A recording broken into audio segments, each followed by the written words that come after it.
put into it. So first of all, I'd like to apologise. I'd like to apologise if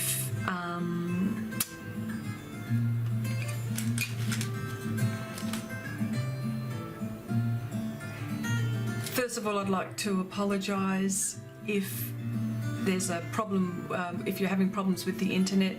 It's not you, it's me. Just wanted to put it out there. I've been having some difficulties lately, so but anyway. Okay, the art supplies that I'm using are pastel pencils,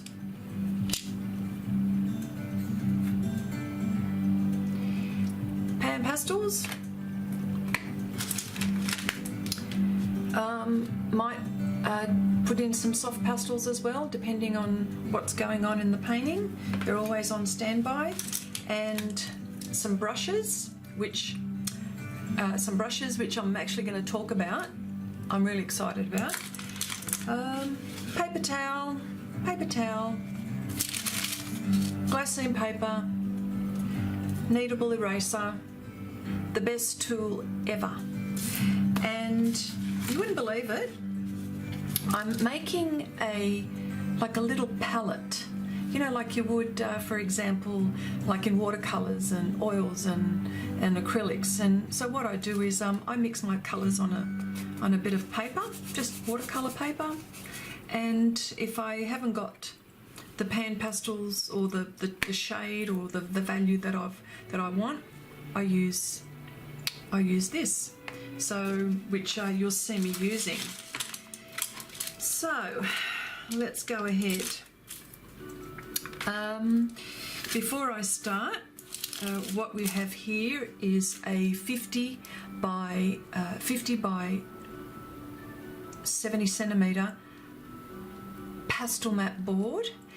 This is dark blue, and it's the first time I've worked on this kind of thing. I mean, it's exactly like Pastelmat, only even better. I just can't rave enough about this this surface. But anyway, oh, pardon me. And I've started off with Lady Fire. She's about here. Then Lady Water.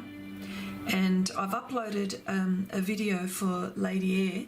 And again, I was having problems with my internet trying to upload it. I was trying to upload it yesterday, but it all happened this morning, so it took forever. But anyway, now I'm up to Lady Earth.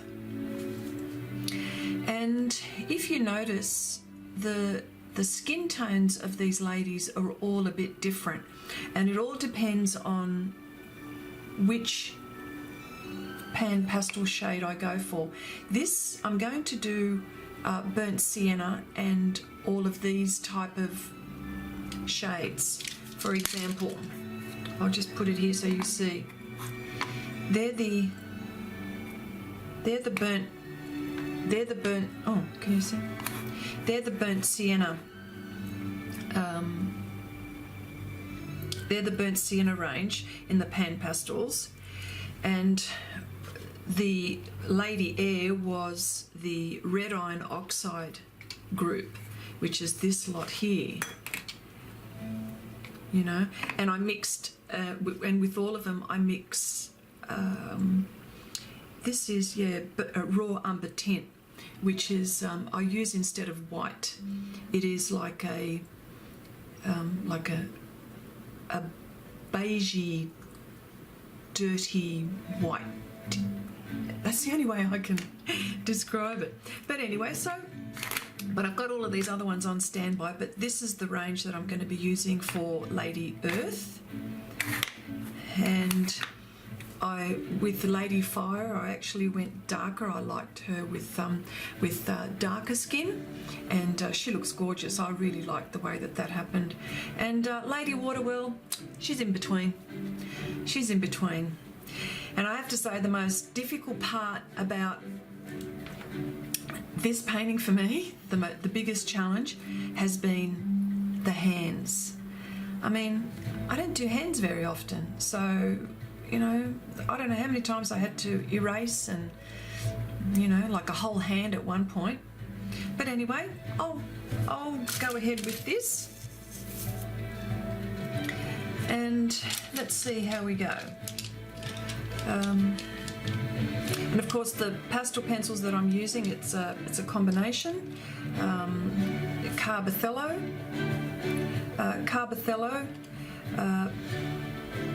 Pitt, Faber-Castell Pitt Pastel, and that's pretty much this group. And I also have some Derwents, and I have some Contis, you know, so what I'll do is I'll just go ahead. So what have I been doing this week? I've been watching quite a few live streams. One of them is Will from Unmask Art.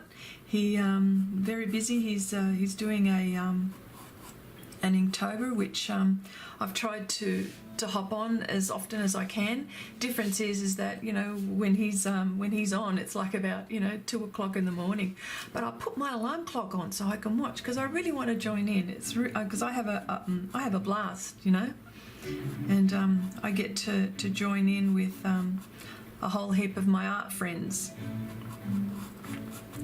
So at the moment what I'm doing is just trying to, actually I need a sharp pencil here, and just so I can tell you, this is a very cheap sharpener, and it was about like $2.50 Australian, and the casing is cheap, nothing spectacular, but the blade is made in Germany.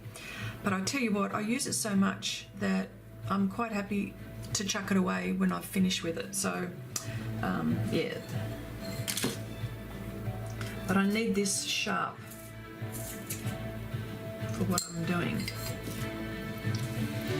Okay, so yeah, so this week what I've been doing, I've been every day, even if it's for half an hour after work, I get in and I do something on this painting, because I'd like to finish it as quickly as possible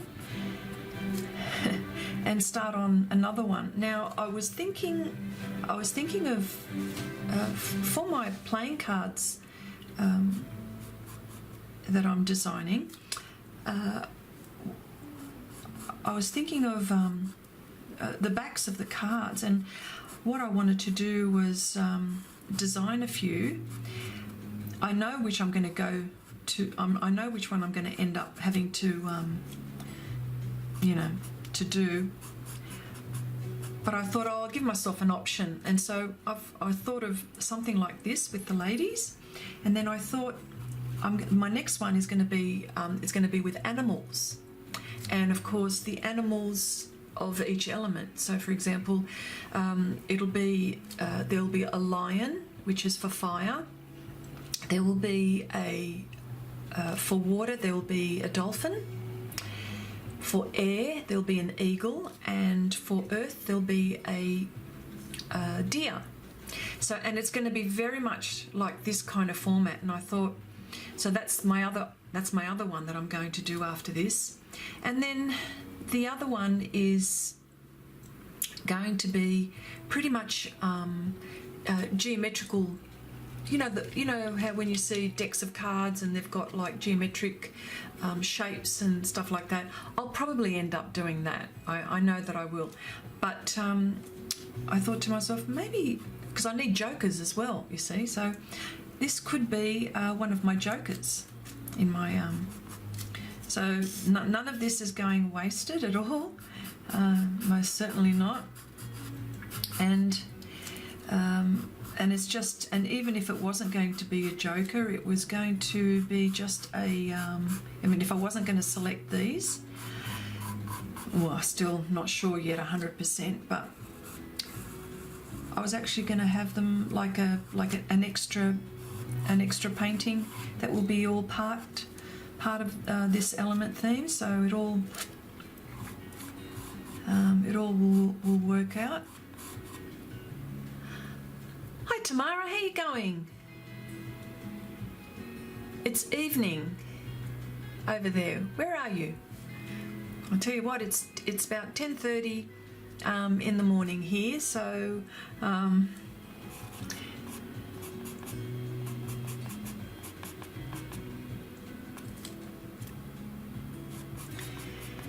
yeah, so this is the thought process that I've had here. And one of the things that I wanted to talk about as well is, and I've been raving about it in the last, few videos that I've uploaded. These brushes. Look at this one. It's a makeup brush. Can you believe it? A makeup brush. But I'll talk about that soon when I start using it. Oh, I've forgotten to record. Excuse me.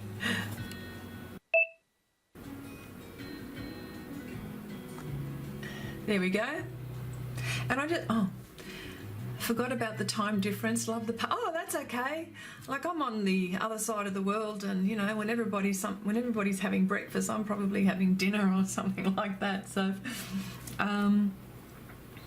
just want to make sure I'm recording here. Yep, it is recording. I always forget it. Okay, so at the moment I'm just going to work on the face. And this lady, she's got dreadlocks. So she's probably a bit of a hippie, this one, which I've been so looking forward to painting this lady. She's been, she has so many interesting things. Like she's got a bit of a bustier going, and she's holding a ball which is going to be the earth as well. So I hope I pull it off. That's all I have to say about that. So what I'm doing here is just and I'm putting very light pressure on this pastel pencil because I really want to take care of the surface, although Pastelmat is quite a hardy type paper and it can take quite a bit of a beating, so but I still want to take care of it because I end up putting so much pastel on here, you have no idea. But anyway, so I'll just put that aside for the moment, and I've got my little palette which I'm going to mix colours with, so that should be cool. Okay, so the brushes that I've got here, this is a watercolour brush, really,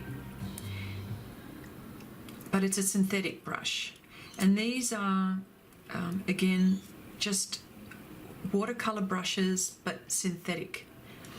And I think in one, I can't remember which one, but I think I mostly paint with these brushes, and I just can't believe the effects that I'm getting, which I'm really loving so much. I mean, obviously I will use my Sofft Tool to put like the majority of it down, and I know that there's also like there's also, for example, like these ones for details, but I find that these are fantastic. So and Tamara, can you hear me okay? Is there any lag or anything like that? Because I've had all sorts of internet problems. It took me 3 cracks to upload my Lady Air video. Just couldn't believe how unlucky I was. So here we go.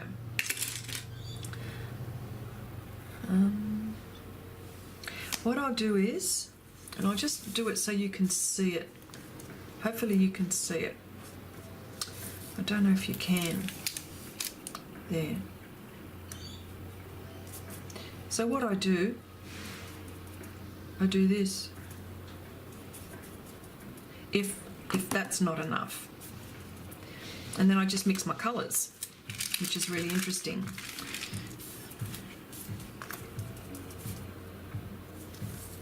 Just want to make sure you can see it, that's all. And I've got my paper towel, because you still need to, here we go, you still need to do this type of thing.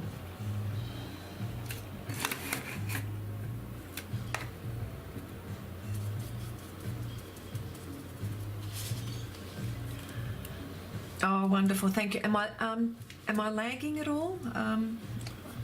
I'm not quite sure if I can help with that one, but it's definitely not you, if that's the problem.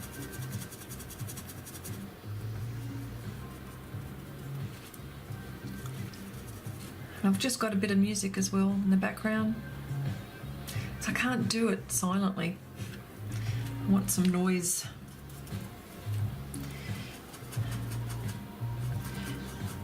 So here what I'm doing is, and it's, as you can see with this brush, it's a very, very slow process, and it will, but I just have to go slow. But as you can see how it goes down on the paper there, or on the surface. Yeah. I don't want that there. Oh, Kneadable eraser. Kneadable eraser, my saviour.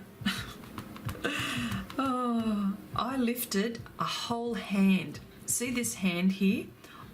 I lifted a whole handful of pastel with this. And then what was left of that, I just gently used a gum eraser and started my hand again. No lagging, be right back. Okay, no worries.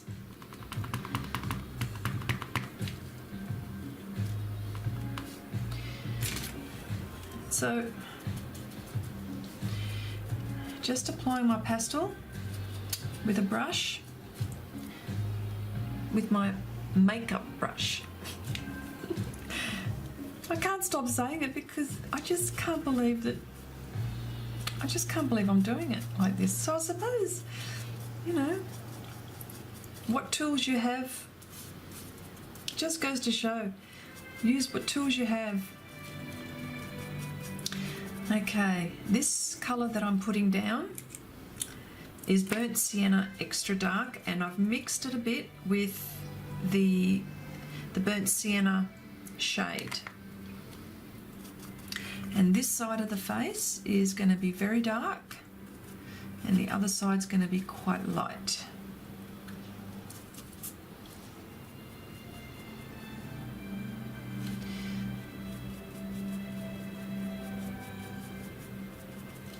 And I will probably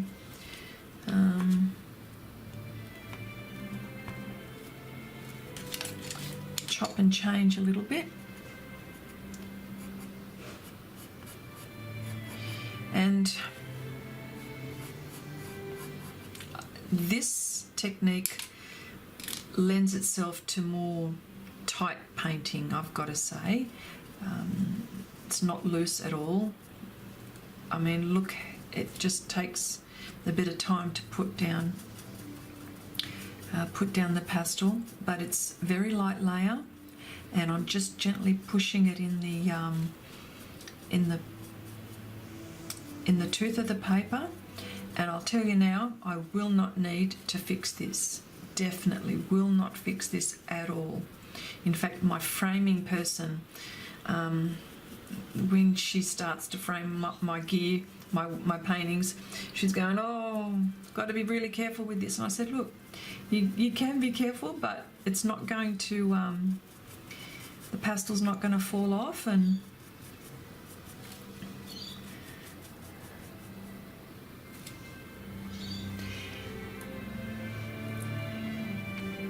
Tamara says, well, I'm going to have to try that too. Yes, you should. Just try and see how you go. But it doesn't, I found that it doesn't work on all surfaces. It wouldn't work on, you know, the smooth pastel paper, that ingress paper. It wouldn't work on that. Although I suppose if you went extra light, I tried with the way I do it and I wasn't getting this kind of result. Yeah. Is that music too loud? Yeah, so as you can see, it is a slow process. That's why it's taken me forever.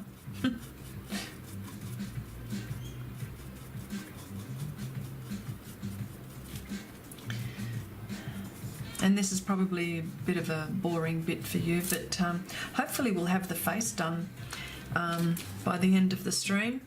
And see, this is the, can I show you? Oh, hang on. This is the tiny one. Look at that one. That is so tiny. And that one, look, you can see, I don't know if you can read it, it's a Dale Rowney 1/8, and the other one is a Taklon Neef 1/8 too. So look how tiny they are, and they're great for getting into little bits here. So, and you know, I mean, like, look, pencils, pastel pencils, you can do the same thing, but it just softens things up when you use those little brushes.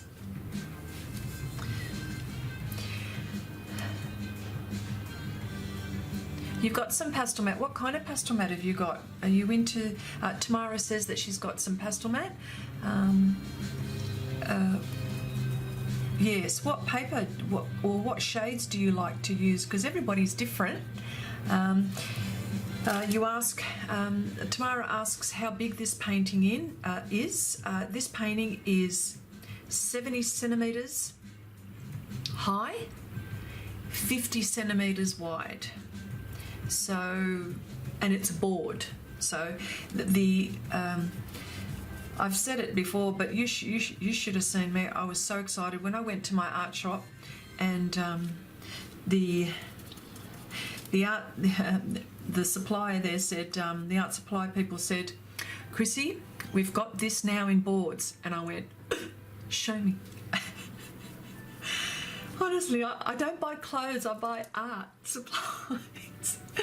It's embarrassing, because I used to be a bit of a fashionista, or I used to think of myself like that, you know, where you had to have, you know, the top, the latest top or the latest pair of jeans. Well, now I've got to have the latest art supply that's coming out, and I haven't bought clothes in ages. Or if I do, it's very few and far between. So, yeah. And of course I'm using Glassine paper, and you'll see that I can lean on that and there won't be any issues at all. So, and I'm happy about that as well.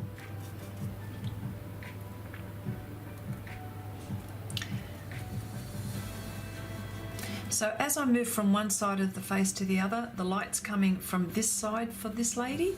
So this side is going to be the lightest and the brightest. So I'll just keep on going with layers.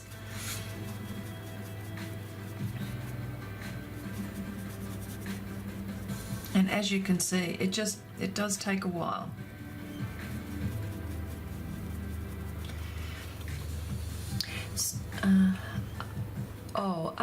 Tamara asks, are the boards expensive? How much should I pay for this one? Oh, I'm going to check up on that. Nothing is cheap. This is Australian dollars. Oh, look, I'll have to look that one up. But yeah, it's not cheap. I have to tell you that much. But worth it. So worth it. Even on this board, you can use coloured pencil. You could, well, you know, I can use water on this. And some of the pastels that I use, the soft pastels, not the pastel pencil, not the pastel pencils, because they're not water soluble. But the water soluble pastels, you can do washes. And I'm going to do just like a quick tip about how to do that, because I had someone ask me about that and they were trying to do that. I do have a video on pastels and what you can do with them, but I just might do just like a little exercise and show you how it all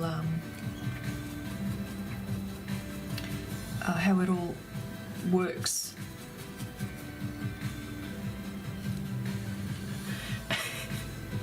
Art supply hoarder, that's an understatement. Oh my goodness. I'm running out of cupboard space. It's almost shameful. It's shameful.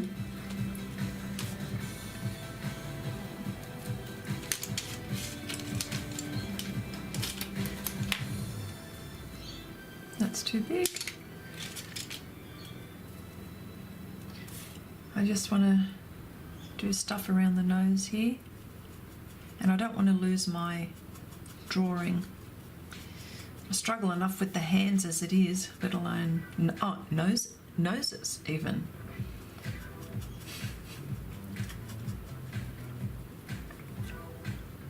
And I'm not afraid to start again or go, nah, erase that, start again. Or even I've had a look at some of my other cards or paintings that I've painted for this series, and I'm already thinking of redoing 2 of them. So lucky I've given myself about 18 months on this, so I'm not afraid to do that.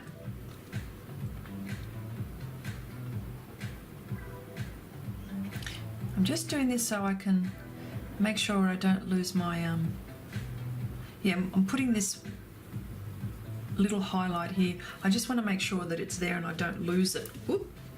Oh.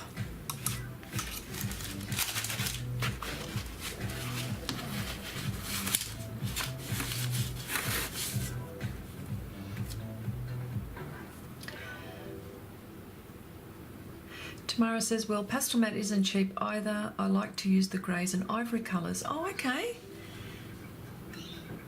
Have I used the greys? Tamara, what kind of pastel work do you enjoy painting? Or like, are you into pastels, or are you into are you into portraits, or are you into landscapes? Because I want to get into landscapes. I mean, I have done landscapes, but I don't do them much. I think it's because I find them a little bit more difficult for me. Isn't that funny? People would say the opposite with portraits, you know.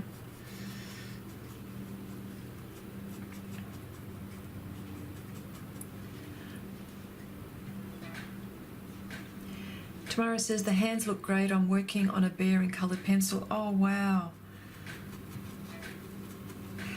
A portrait of a bear or a whole bear? Because that's another thing altogether, isn't it?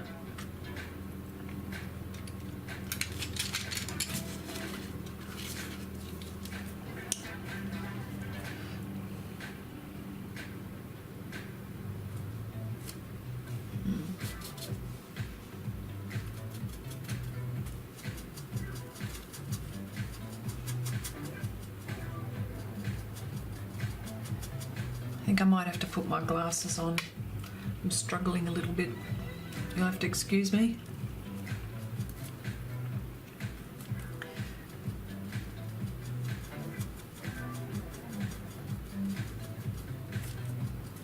Yeah, this is not looking like anything at the moment, but it will transform at some point.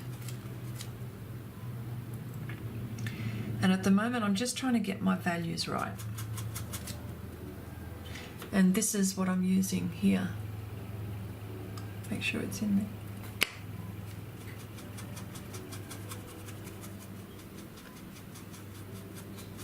See, I'm not sure if you can see this, but you can see the blue through through the pan pastels. Just goes to show how, you know, if you just go thinly every time, and just keep on layering, you'll eventually get a time when you won't be able to put more pastel, but that's not for a very long time. You can put so much on this paper. Tamara says, animals is what I do mostly. I'm working on my background skills. Like trees, hate hate doing trees. See, it's like that, isn't it? Like when you're doing portraits or figure work, and you know you've got some trouble with a nose or a mouth. Oh, the mouths, you know, and then if the teeth are showing, you've got to make sure that you know they look okay. And it's like that, isn't it?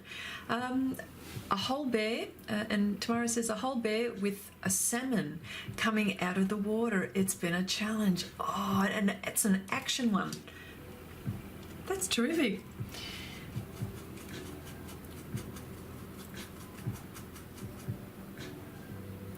That's coloured pencil. Are you able to work with? Have you tried working, Tamara? Have you tried working? Mixing coloured pencil and pan pastel together.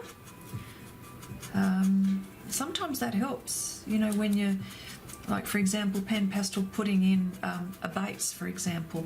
And again, it depends on what surface you're using, of course.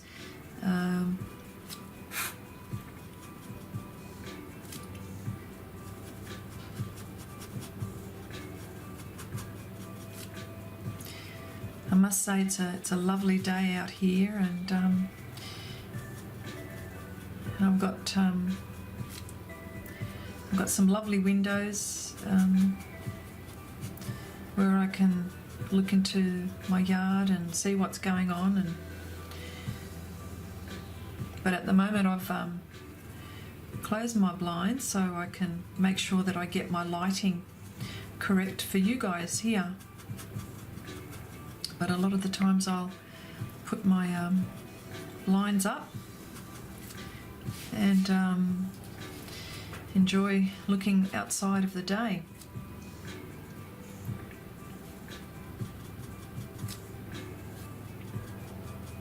I think the success with this lady here will be if I can get my darks dark enough. If I can get my darks dark enough and my lights light enough, and that will help with the contrast.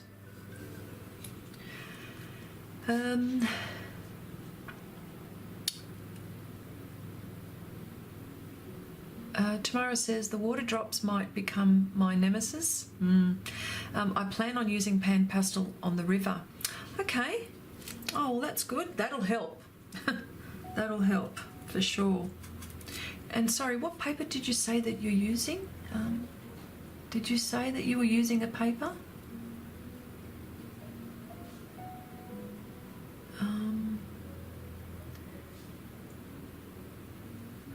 I don't. Did you? I don't.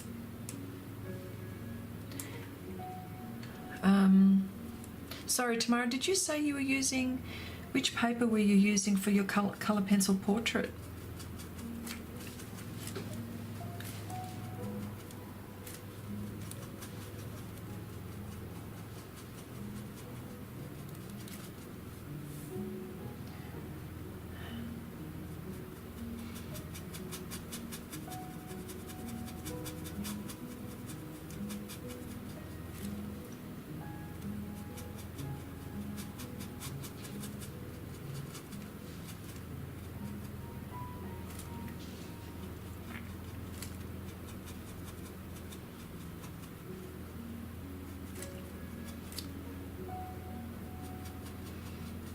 Okay, so what I usually do the eyes first, which I'm going to do right now because she's looking at me funny and I can't, I'll have trouble figuring her face out if I don't do her eyes. So I'll get stuck into her eyes at the moment. Put my brushes down and I'll collect some. What I'll do is, I'm not using white, these are like a raw umber, and quite dark.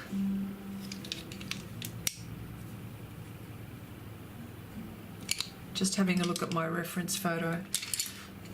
Let's see how we go with this. Ah, using Pastelmat. Then fantastic.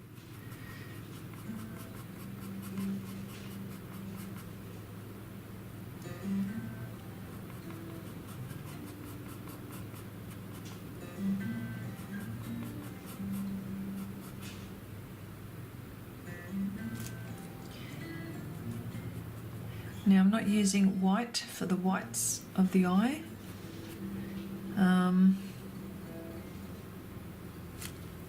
And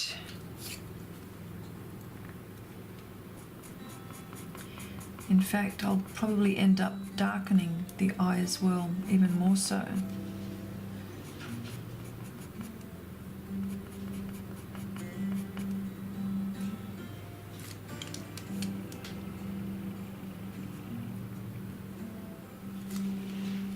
Yeah, so this is very tiny actually. Here. So again, you can with the pastel pencils, this is fantastic as well.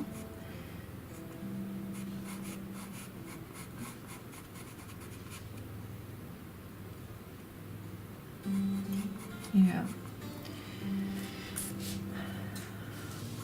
And she's this one, she's got a bit of makeup on, which she's got some really unusual eyes, so I decided that I'm going to include that in.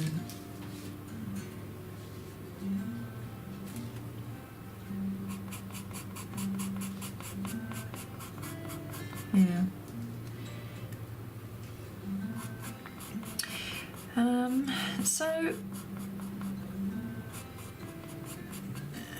So what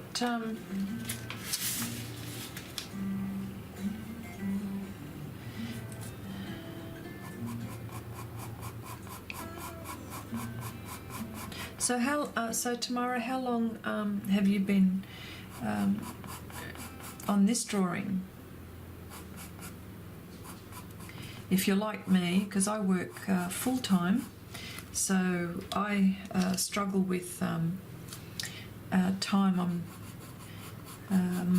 So the only time I get to do my art is in the evenings. During the week,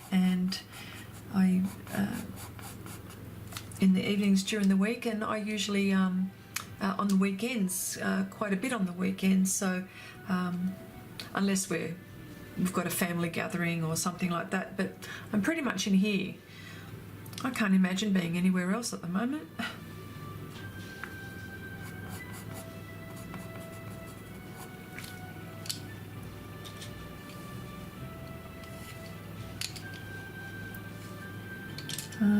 Let me see.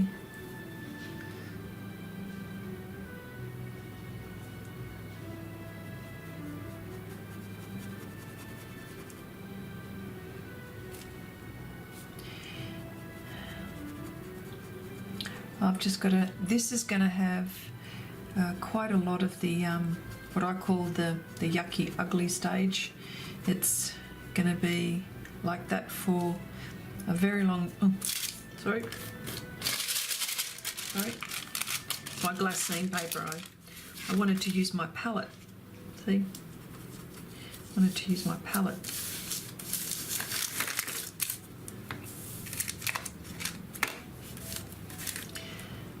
What was I doing here? Yeah, there'll be a huge ugly stage.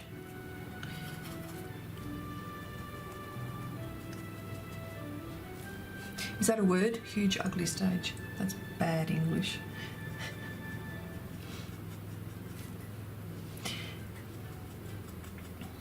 So all of this is going to be dark on this side, so it's a bit scary when it's all dark on one side and it's really bright on the other.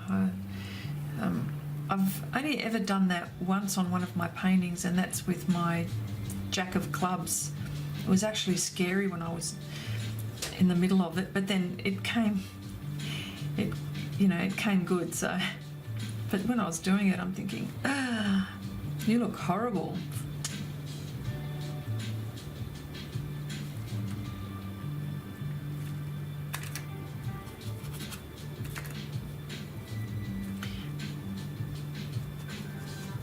And what I'm also doing is I'm blending on here as well on the Pastelmat, which is terrific.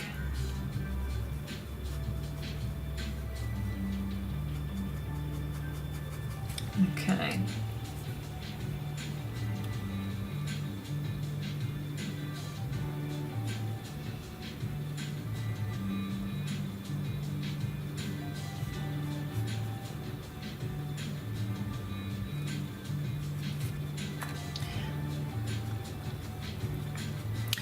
Yes, I'm merrily going along with all of my with this project that I'm doing, and luckily I've given myself a very long time.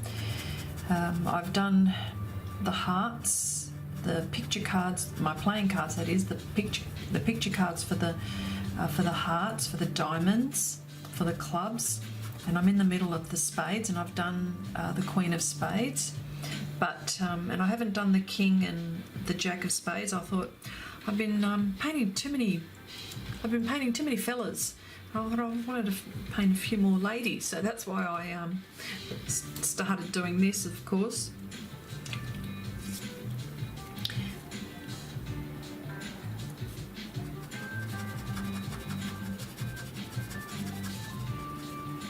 See, as you can see, this is a very, very, very slow process, but I'm getting quite a bit of control here. So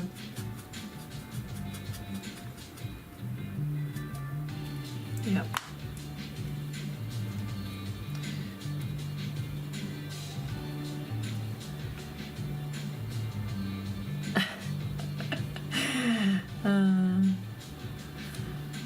Tamara says, you're making me want to try people now. Well, I want to do animals. I want to do the animals, which I've got planned to do. So all of you animal portrait artists, please be kind. Please be kind on me. Oh yeah. So what was I saying? Ah yes. So with so I'm hoping to launch my playing cards maybe about this time next year. So, and I've given myself lots of time in case for any issues that may come up that I haven't planned for. And I suppose you can ask me why would I be doing this? And the only reason why I say that is because my husband asked me. He goes, why playing cards? Why can't you just do a painting and just sell it? And I thought, yeah, of course. That's always that always goes without saying. But sometimes, like, you want to. The reason why this made me do this is because sometimes when you buy artwork, it's all just a bit too expensive, or unless you're prepared to pay for that, that's fine. But I thought, wouldn't it be affordable to sell my artwork on something like that, like a deck of cards? So it's only. I mean, my life is not depending on making money from my art at the moment. Oh, by no means, of course not. But because that is not my profession, this is my hobby. Oh, wouldn't it be lovely if I could do that? And of course, to do art as a profession, you probably need a great deal of support, unless you're, some some person who's selling a whole heap, and there's a lot out there, of course, doing that as well.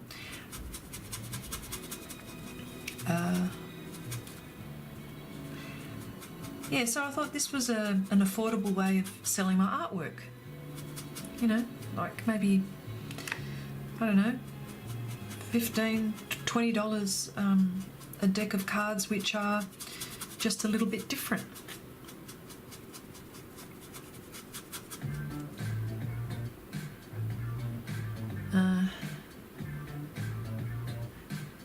Thanks, Tamara. I'll be God willing, I'll be launching a campaign, and people can have a look at what I'm doing, and you know, if they want, they can buy some, or just view them. Yeah, so because sometimes, like, you think, oh look, what am I going to paint now, or what am I going to draw? You know, trying to think of something that you're going to paint next and stuff like that. Well, with this project, I have not at all felt like that at all. I have got so much going on in my head and what's next that I haven't got any time to think of what do I paint now. No way.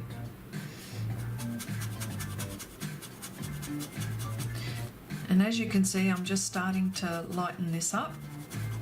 Oh, and it's not looking very nice, is it? But it's not going to for a while.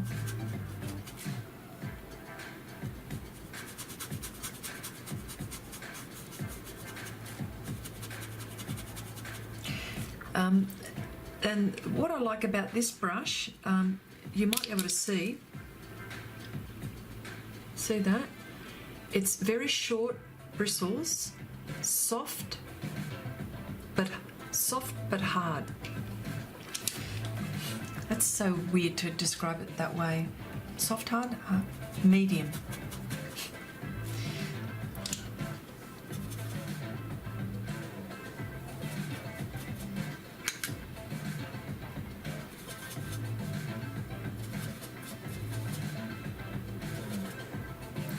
What I'm doing now is I'm mixing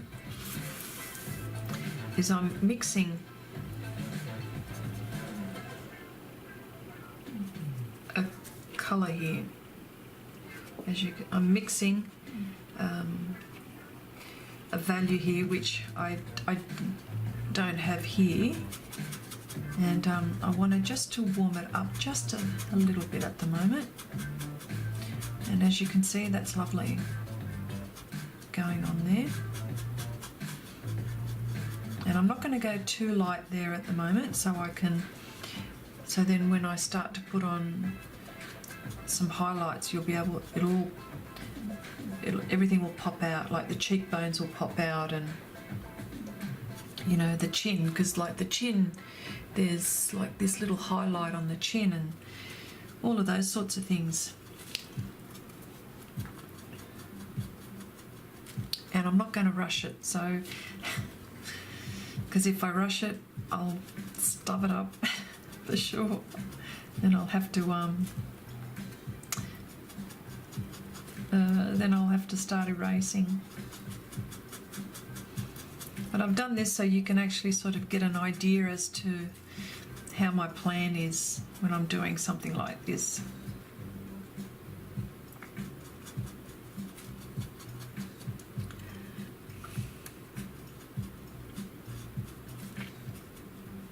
So Tamara, have you always done animal paintings and drawings and things like that, or landscapes?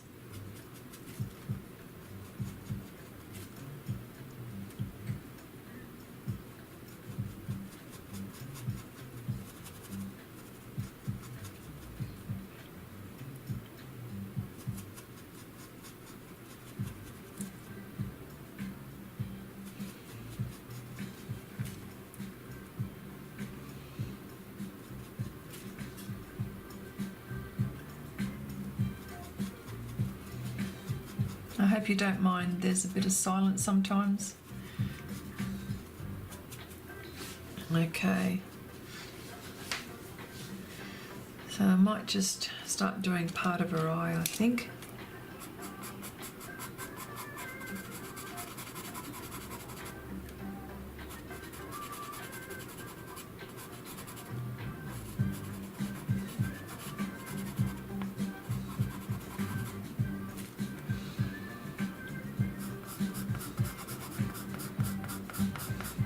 So as you can see, there's a combination of pastel pencils, pan pastels,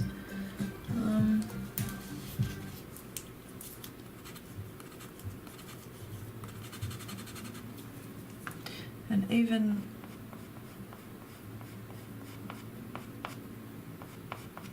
which is probably not the shade I'm after here for that one.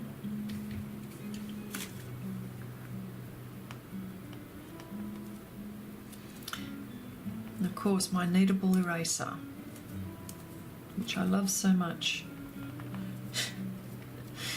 Oh dear.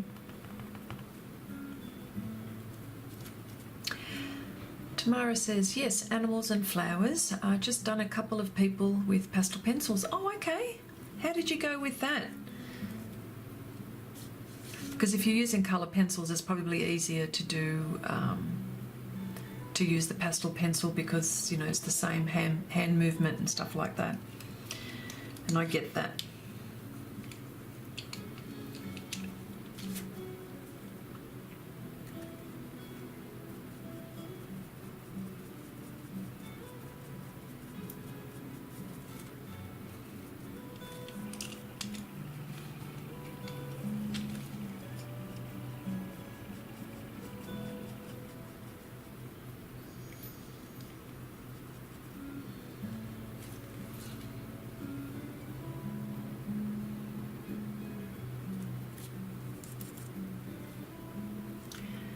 Okay, just doing her eyelid at the moment, just so I've got an idea as to what I'm doing here.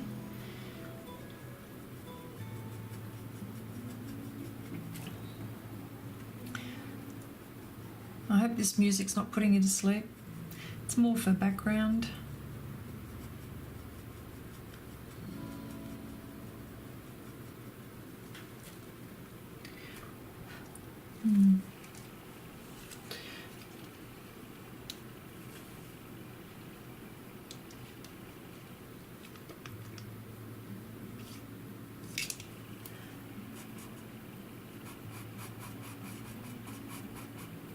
And I'm just applying light pressure with my pastel pencils. Tamara says scary, but they came out better than I expected. Okay, that's all right. Did one of my dad, who recently passed away, sorry to hear that, cried all the way through it, but I'm very glad I did it. Wow.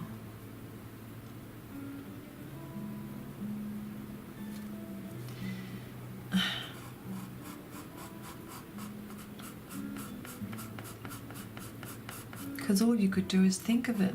Think of him. I mean, you never stop thinking of your loved ones. That would have been tough.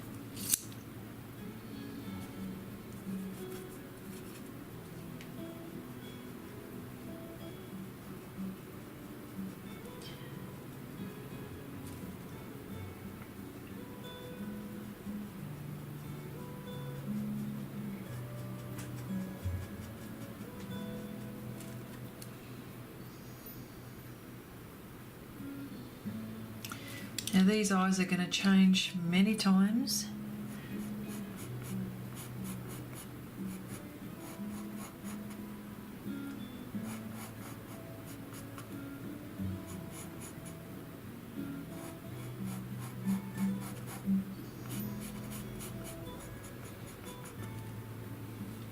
Okay, so that sort of gives me,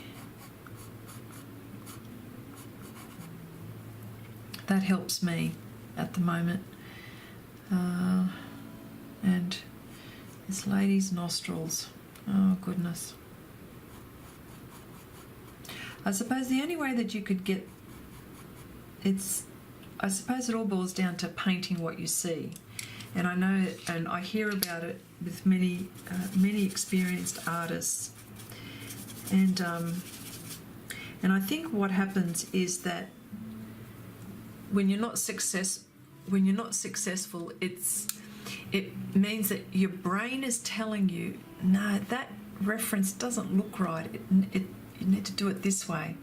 And then that's what I think happens with us when it doesn't really look like the reference photo. It's because our brain is not registering what our eyes are telling it. Yeah. I don't know if I'm explaining it right.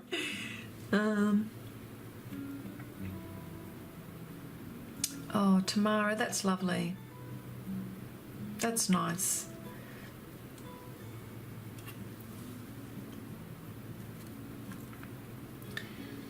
Okay, here we go. I have to give this lady some cheeks.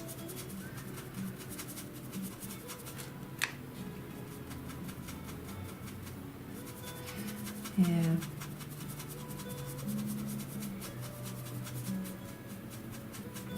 So as you can see, like with this pan pastel, you slowly build up the colours, which is the good thing with this. And there are slightly warmer bits here.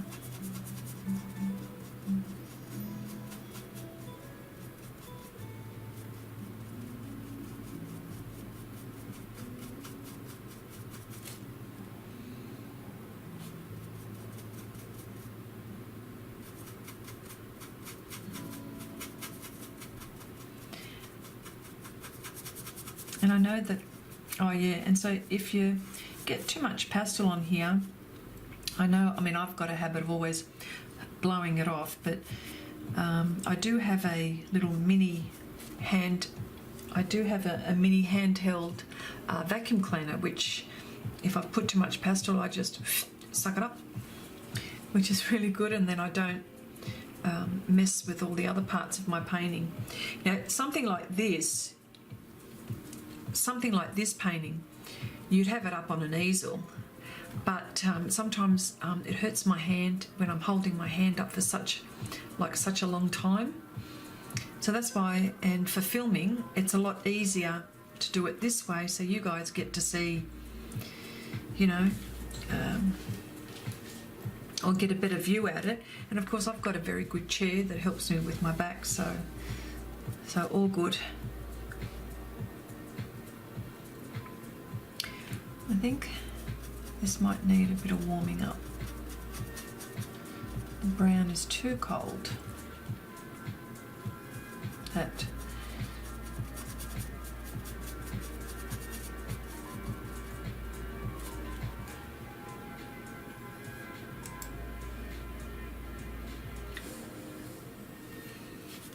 Yeah, it's one which if I had it next to me here, I think it's back behind me over there. But yeah, I use it all the time. It's really good too.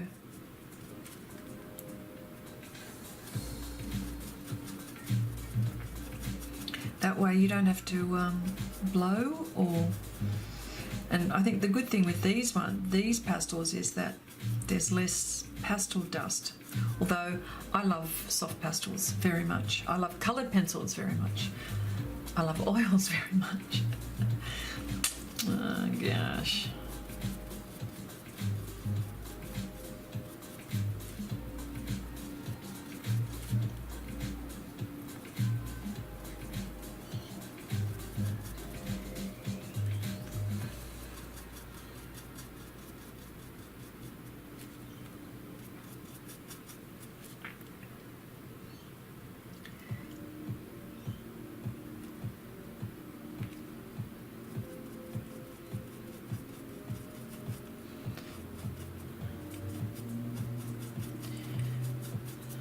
So, yep, I know I'm just, as you can see, this is quite painstakingly slow.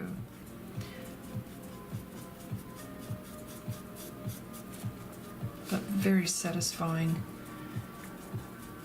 because I know that it's gonna, see, the more time, every time I rush something, it turns out crap. It turns out no good, no good. But every time I take my time, I see better results.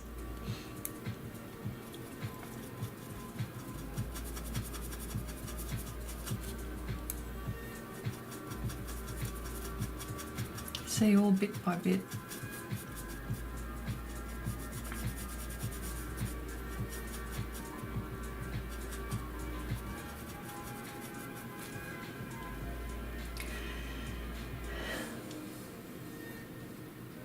Yeah, like the ones for computer keyboards. Exactly, exactly.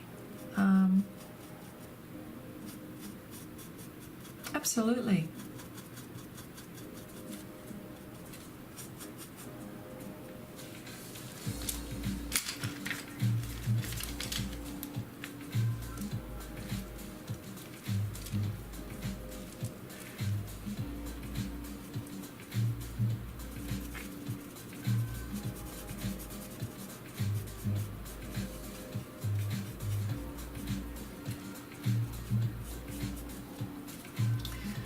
I'm just going to keep on going and persevere with it, and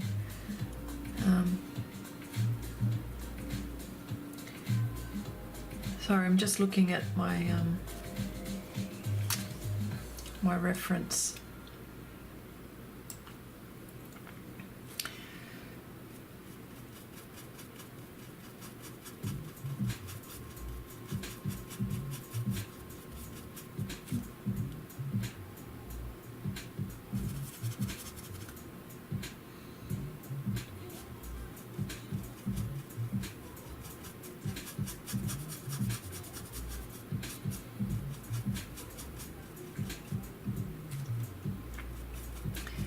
So I've decided, because her face looked a bit too cold, I'm warming it up with red iron oxide extra dark, as opposed to, see these two, I don't know if you could see what these colours really look like.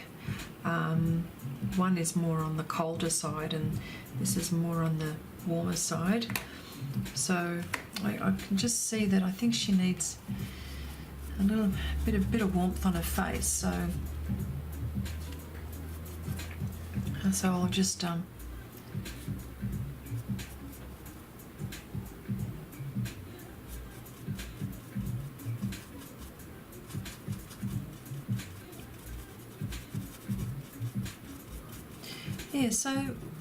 so these pen pastels are not water soluble, so you can't use water to blend. Like I said before, that'd be a shame, because then you could almost treat them like watercolour pencils.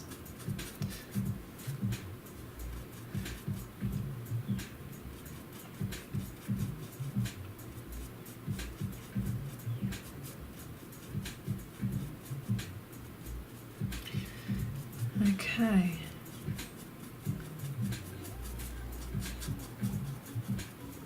I hope I'm not boring you.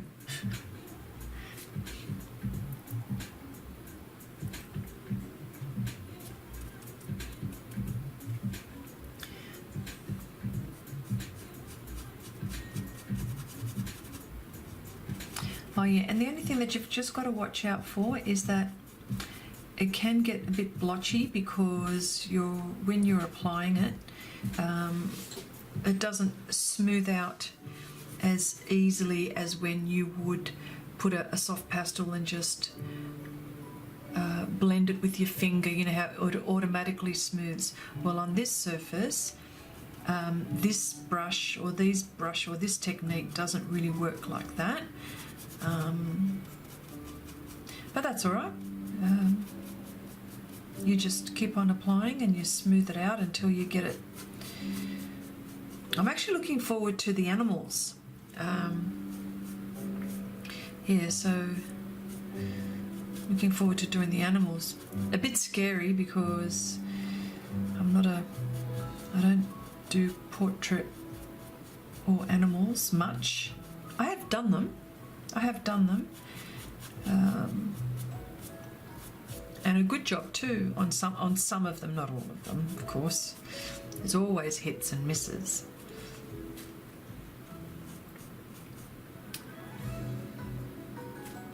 Thanks, Tamara. You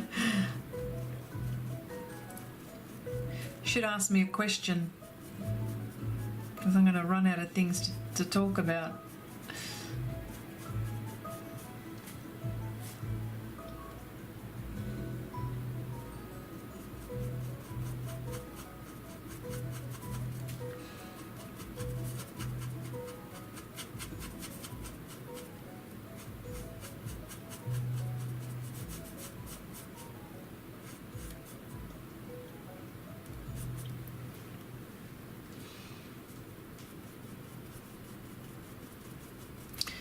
Okay. I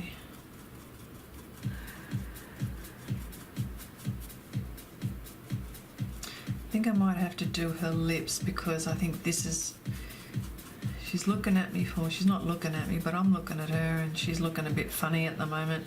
This is that stage when I say, you're not looking good.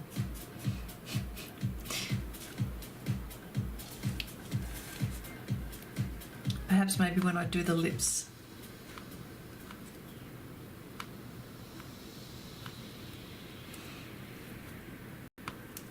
She might be all right. Okay. I'll need my glasses for this one for sure.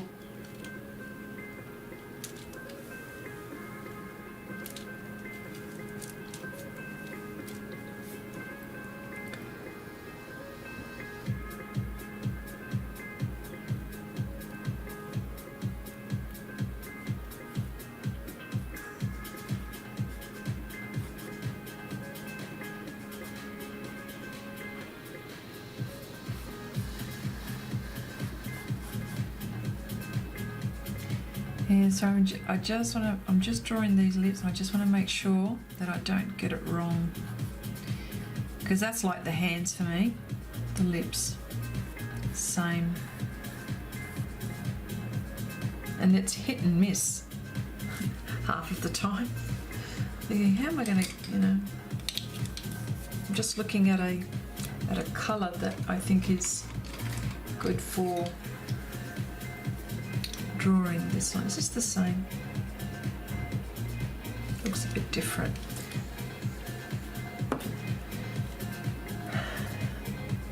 Did you put this painting together in Photoshop or just out of your head?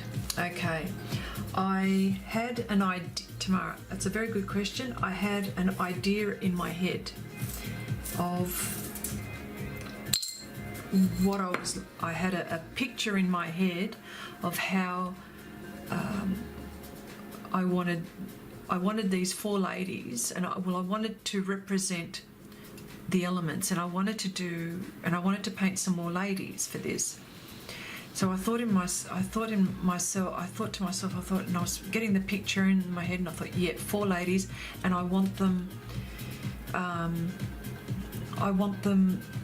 a certain way and having a certain type of action.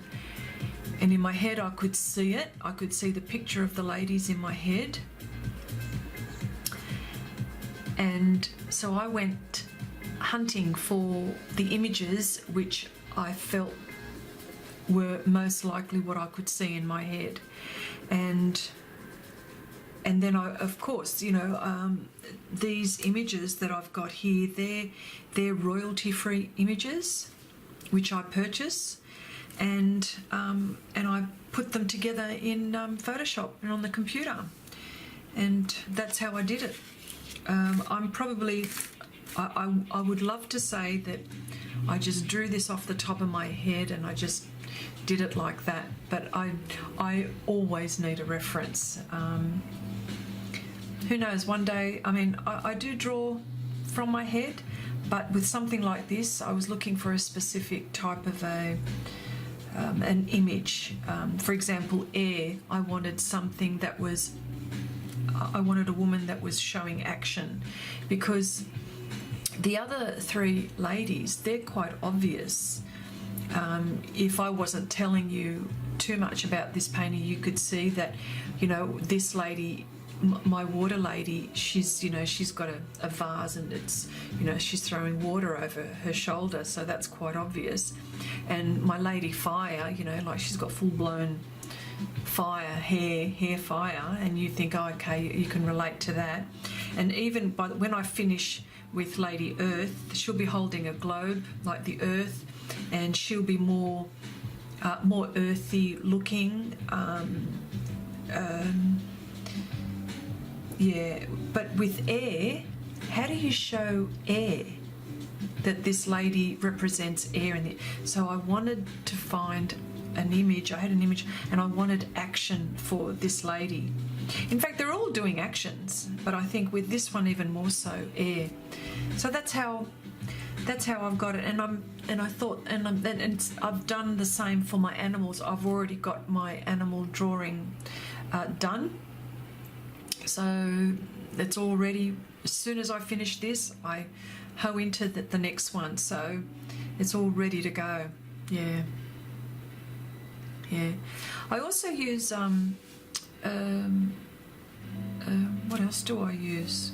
Photoshop, and I use PowerPoint too, which is just, it's not a graphic program or anything, but it's just you know, like I, you know, cut and paste and put things together and move them around, and you know, if this is and I've got an idea of what it's going to look like, but it's not exact, if you know what I mean. You know, like I'll change it.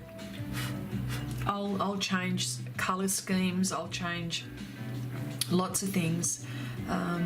Even the look of the face. Like I'll change so many things, and it'll look so different from the reference. But the reference for me is only so I could have a very good idea as to how I apply, a very good idea how it's going to look like, approximate, because there's no point starting your painting without the plan and then all of a sudden you think, oh, shouldn't have done it that way. Do you know what I mean? So, and that's how I work with all my paintings and drawings and stuff like that. And I usually use a sketchbook, and I draw and muck around, and every time I think of something, you know, like I'll have a bit of a draw and think, oh, sometimes I may need to find a reference for that, but sometimes I don't. I just, you know.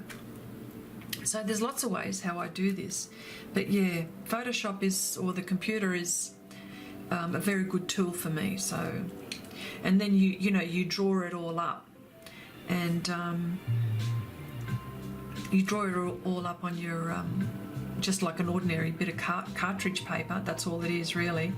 And then I transfer that image onto here, so because I don't want to have lots of lines anywhere, I don't want to be continually rubbing out.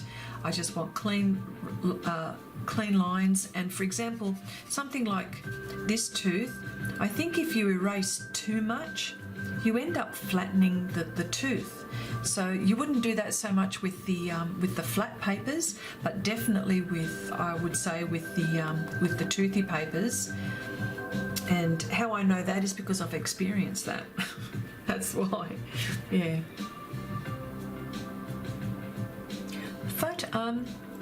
Okay, there's an app for my iPad I use too, called Photo Mix. I'm going to write this down.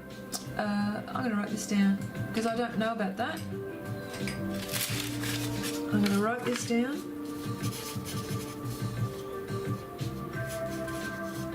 Photo Mix. Okay, I'll check that out for sure. Yeah, so it's usually I've got a design in my head. Yeah, I know what I'm looking for, and then as soon as I find it, I find the image, I go, yep, this is it. No, this is not the right colour.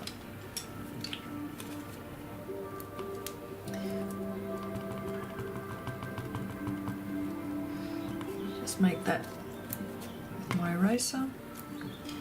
Oh, and I've got to sharpen this. I need it to be sharp. It's like a mini Photoshop. Okay, I'll check it out.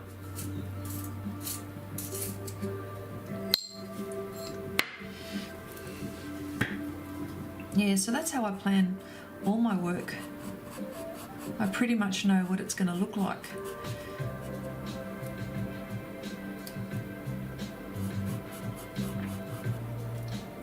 This lady's lip has got a bit of a gap. If I can get that gap. Okay.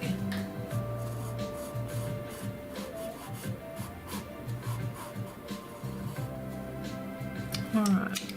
So what I'll do here mainly is just use some skin tones for the lips with a very fine brush, not this one, this one. And I use my palette. See, I've made a colour using a few here.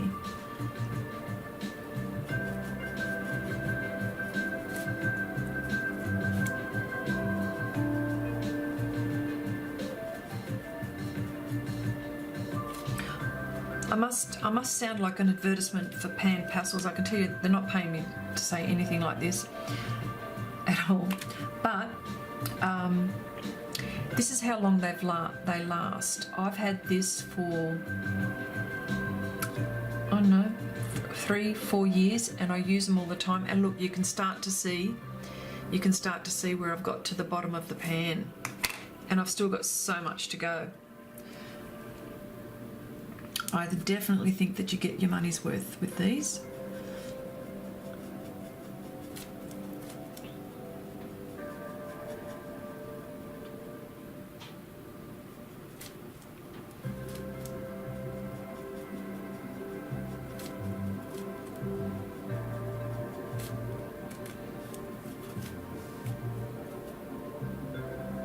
And mixing again, if you can see how I'm doing this. I'm just mixing my colours until I get the tone that I want.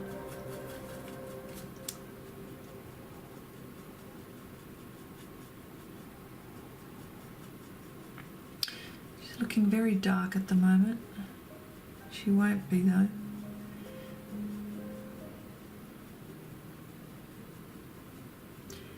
And all of these ladies here, oh, how do you transfer your image to the Pastelmat? I use transfer paper. Some people, there's so many ways that people transfer their images onto their surfaces. Some use a light box. Some use. So with my cartridge paper, for example, there's a few ways that I do it. I trace my image that I've drawn up. I trace my image and then I transfer it with transfer paper, and I just do it like that. And you get straight to the painting process.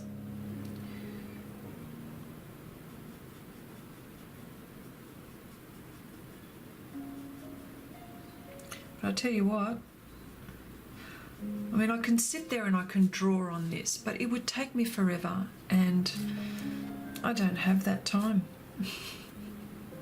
I want to get straight to the painting. Yeah, so these ladies here, they're about 90 to 95% finished. Once I apply all the background, then I'll start to adjust, hair or, values and stuff like that.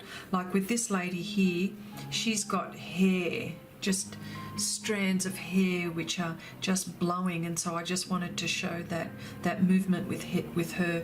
You can just see so that'll just be going across her neck and her arms. So I have to wait until I apply pastel oil on my board, and then I'll just go ahead and do that. So I can't wait for that. So they're all about 90 to 95% finished.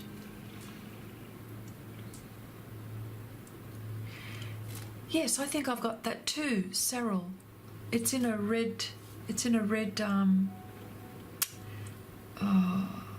You get them in white, blue, graphite. No, I think they're, yeah. Is that the one? I think that's the one. Yeah. Or sometimes, like I'll use tracing paper, and I'll use, and then on the reverse side, the back side, I will just, put some graphite pencil and just on the back, and then trace over it. Yeah, I'll do that. Oh, hi Nanette. Welcome.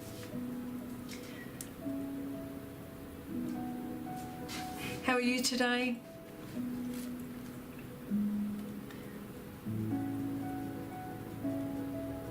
That's right, I remember your comment. You were actually going to give brushes a go with Pastelmat, and you're always in a hurry.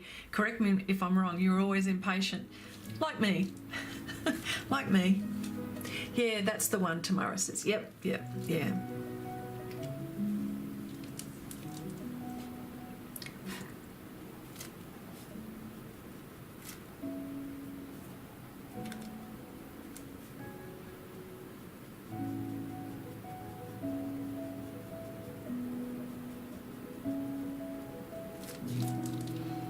So what I'm trying to do, and the lips will give me a hard time. I'm telling you now. They always give me a hard time. But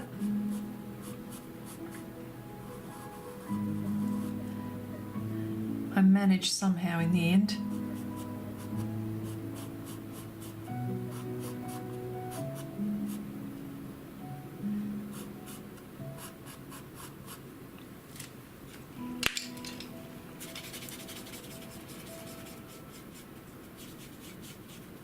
Hi, it's 9 p.m. in Atlanta. Oh, okay. So you may have had your dinner and you're just sitting having a cup of coffee or a nice glass of wine, perhaps. That's if you like wine.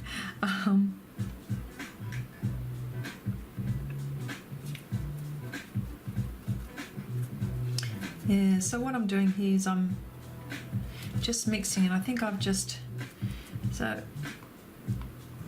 might have put too much.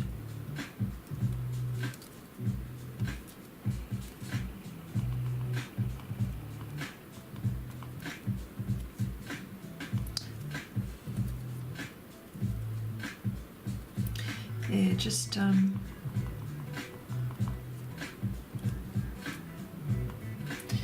I'm very gentle when I do this.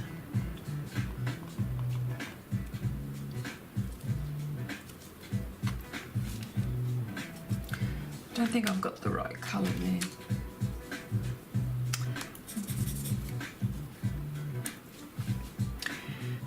Yes, that's me. I've been using brushes and am happier now that I've slowed down. I was just saying this before.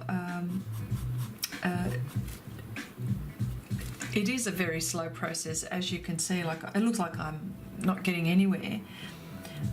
But then what happens after a while, then it just happens. Like, you're there and you're thinking yes, and you think to yourself, oh, it's good that I've actually I took the time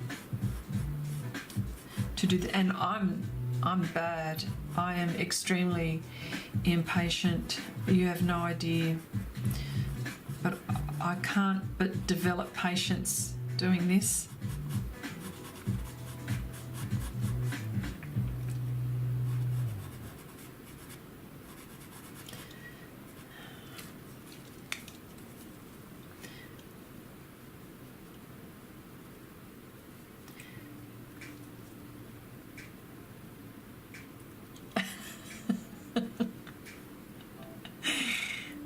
you have wine. Yeah, nice.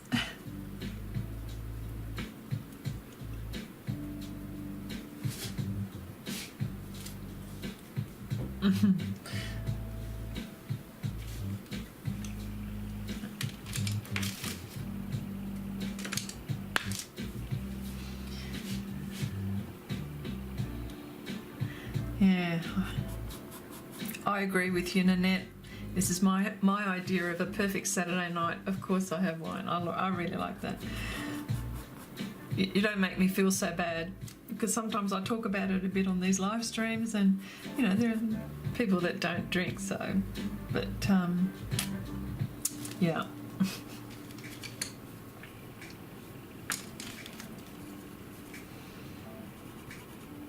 We're very fortunate that we don't live, we live not that far away from some of the vineyards where I live, so sometimes when my husband and I want to go out and go for a drive, of course the scenery is just spectacular, and we just go into the cellar door and we buy taste test some wines, and we taste test some wines, and we buy some very nice wine, and we just sit and relax with friends and share, and or sometimes we don't share with the good stuff. Mine too. Got your coffee cup, Chris. I know. It's been suggested that I should put my wine in a coffee cup. Oh dear, oh dear. Oh, that's all right. Nanette, your cat might like the sound of my voice, unless you've got headphones on.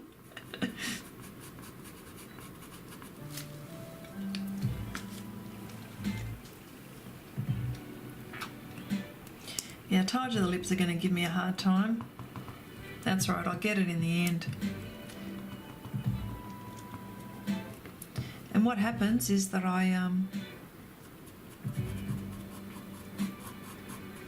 oh, that's right, Nanette, you made a comment about my hands, about leaving, it's that hand there.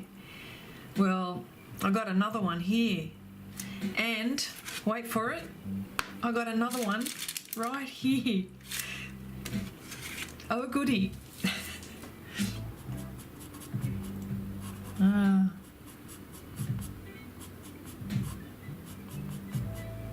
So, Tamara, do you have trouble? Because I know that you were saying that you're going to get into people, but have you ever had problems like I've had problems with limbs and body parts?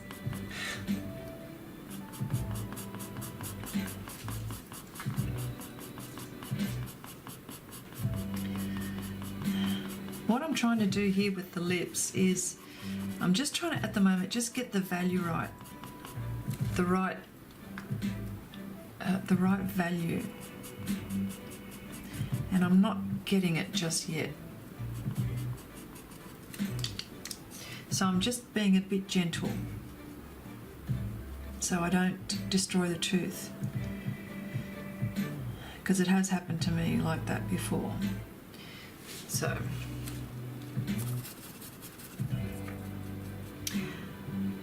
hello Ramel, welcome from the West Indies. Wow, that's so cool.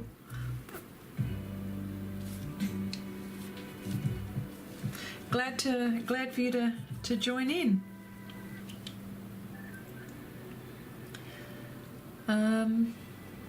What I'm for the people that have come in a little bit later on, I'm just painting the last part of my elements.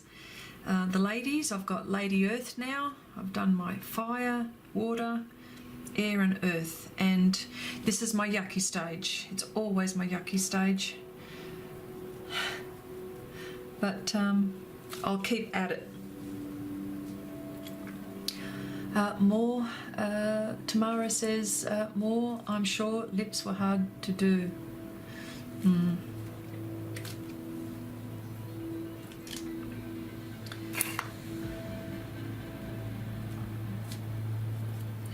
So I'm just using a bit of burnt umber here now, and what's happened with the burnt umber, it's mixing in with the other colours that I've got in here. So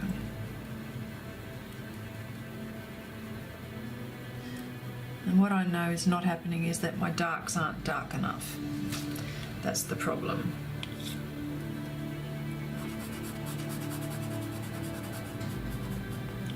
In fact, it's more like this.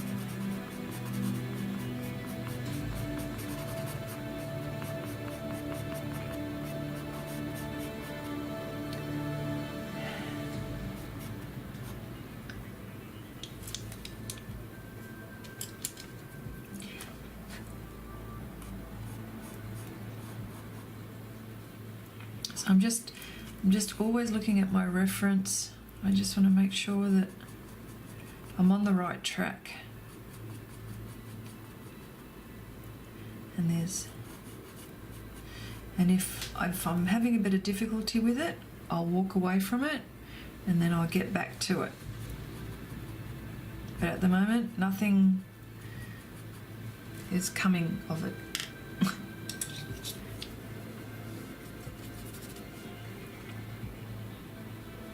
Just soften that up with the brush again.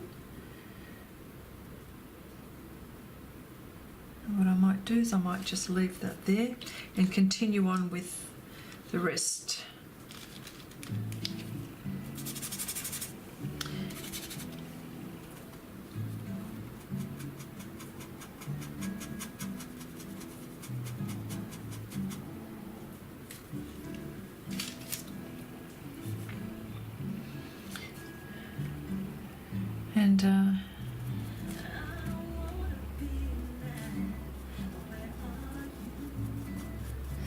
So this part of the face is going to look quite bright compared to the other side, as I said before. And now just putting on another layer. Trying to make it light enough.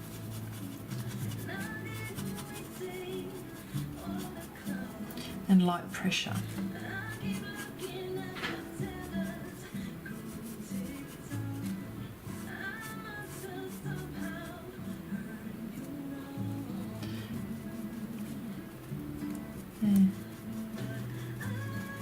Yeah, so this one, she's going to have dreadlocks. Yeah, so can't wait to do those. They're going to be hard. I'm sure I'm going to struggle with it, but so I'm going to go slow again.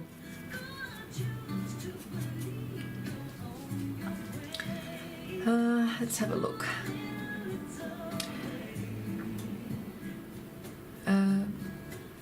Ramel says, I hope I'm pronouncing your name correctly. Ramel says, the pan pastels, do you find that you can get a dark colour with the extra darks? I've found the portrait set of pan pastels are not intense, are not vibrant compared to traditional pastels. Yes is the answer. Yes is the answer. So what I do at times is I use pastels, soft and hard pastels to compensate for that. But I do agree with that. That's why I use other things as well. And like, for example, you know, your pastel pencils, when you've got something really dark, like I haven't got black, but this is what's that colour? Burnt umber, but a very dark burnt umber. It almost is like a grey, a very dark grey actually, this one. Yeah. But yes, no, I agree. Tamara says, do you ever use the colourless blender? Never. I never use it. I bought it, I tried it, never use it. don't know why. It when I was using it, it looked a bit milky, and I've never used it. Unless, have you used it? Might get it out and have another go and see, but I've never used it on my paintings, no. Ramel, trying to determine if to purchase pan pastels extra dark. Yes, by all means.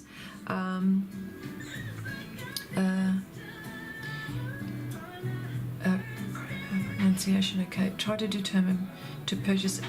Okay, here's an example. Hang on, I'll just do this. If you can see that, I'll bring it up very slowly so the camera can focus it. That is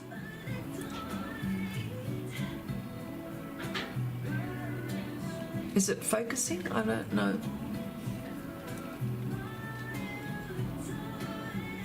Raw Umber Extra Dark. Now I use that instead of black, and or you can mix black with that to make an extra dark colour, because what I do is, see, this is like my little palette where I mix colours. If I haven't got the colours that I want here, I mix that. So that's what I do as well. I haven't used it yet. Oh, okay. Yeah. Yeah, so that's what I do. So I've mixed a few colours here because I wasn't happy. Not happy, I just wasn't getting the colour that I wanted here. So, and I'm looking that I might have to, I don't like the way she's, I might just lift off and put more red in here. Like this one. This one is a red iron oxide extra dark, and I might use that.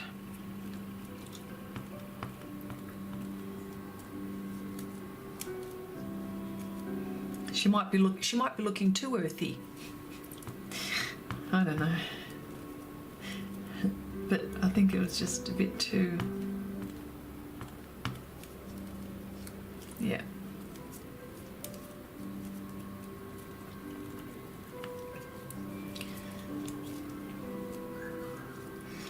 I have used and reused this kneadable eraser. I've had it for such a long time. See, I don't know if you can see, but maybe if you don't mind, I'll zoom in and you can see the blue of the paper, if I can do it.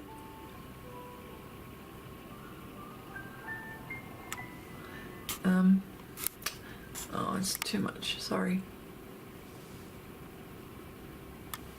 Can you see the blue of the paper coming through? This is how good this stuff is.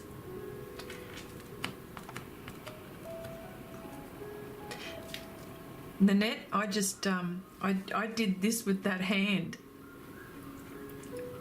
I did that with the hand. I did that whole thing with that. It was just, yeah. So I'll zoom out again. Sorry. I'll go slow.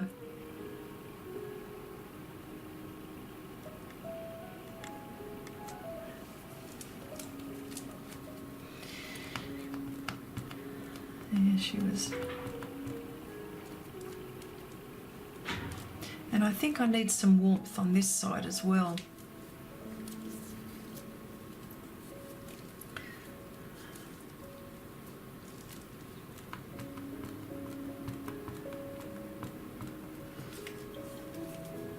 Which is okay.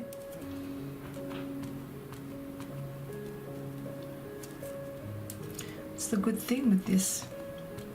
And it's the paper. Can I just say, the paper's fantastic for this. Truly.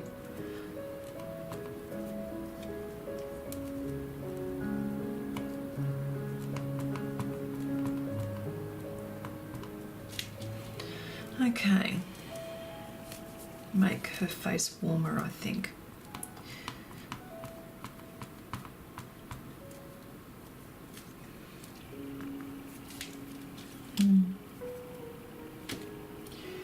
Where is it? And I've also got to, and I use a paper towel to, so I don't contaminate, but still it's fantastic. Yeah, I think I like the warmth better.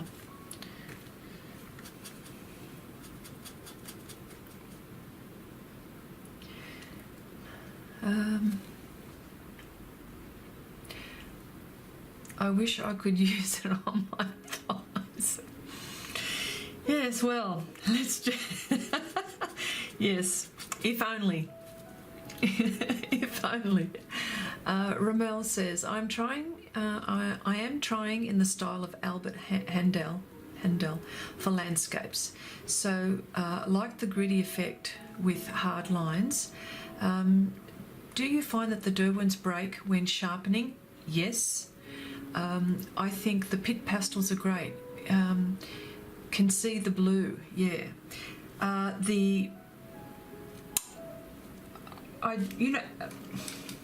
Yes, they do break, but they're more, if anything, they're more scratchy.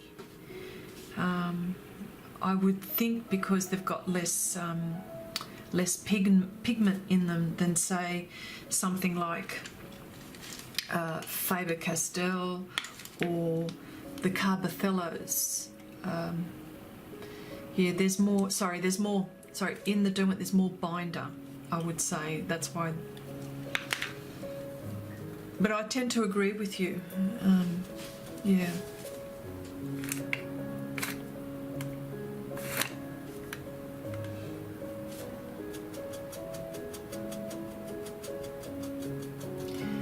Okay. I'm going to lighten her up more.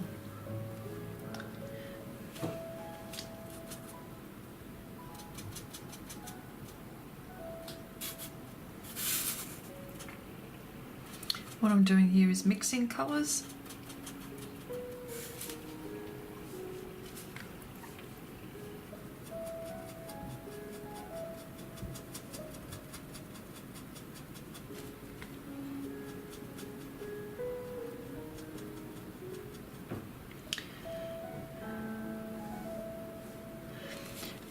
Ramel says carbs, yeah, the Carbothellos are great.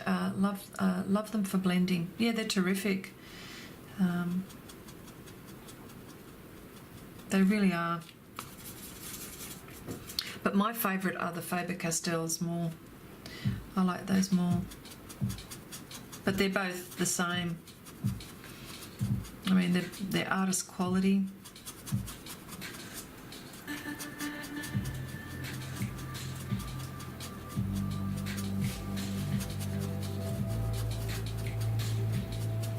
Oh wow, that's starting to look much, much better now that I've warmed her face up a bit. Yeah. Yeah. And there's just this bit here. So as you can see, it takes a long time. I could spend a whole afternoon just doing this. I'm not kidding you. Yes, that's much better.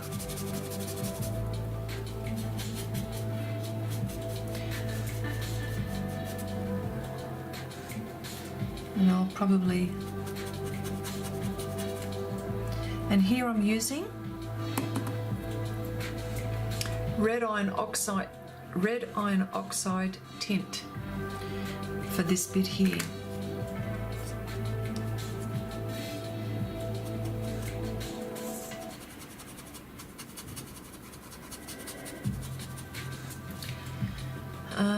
Does doing an underpainting in cheap watercolour make a difference to the final pastel painting?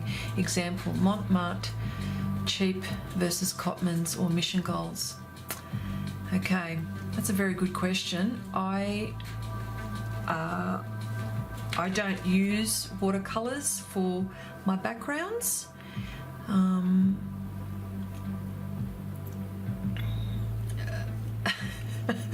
I don't use watercolors. Oh, you made me laugh, Nanette. Sorry. Does doing an underpainting in cheap watercolor make a difference to the final pastel painting? I personally don't think so. I haven't done a water painting underpainting. What I have done in the past is two things. I've used soft pastels, water-soluble soft pastels, and just done a very rough sketching on top, just without even taking any care.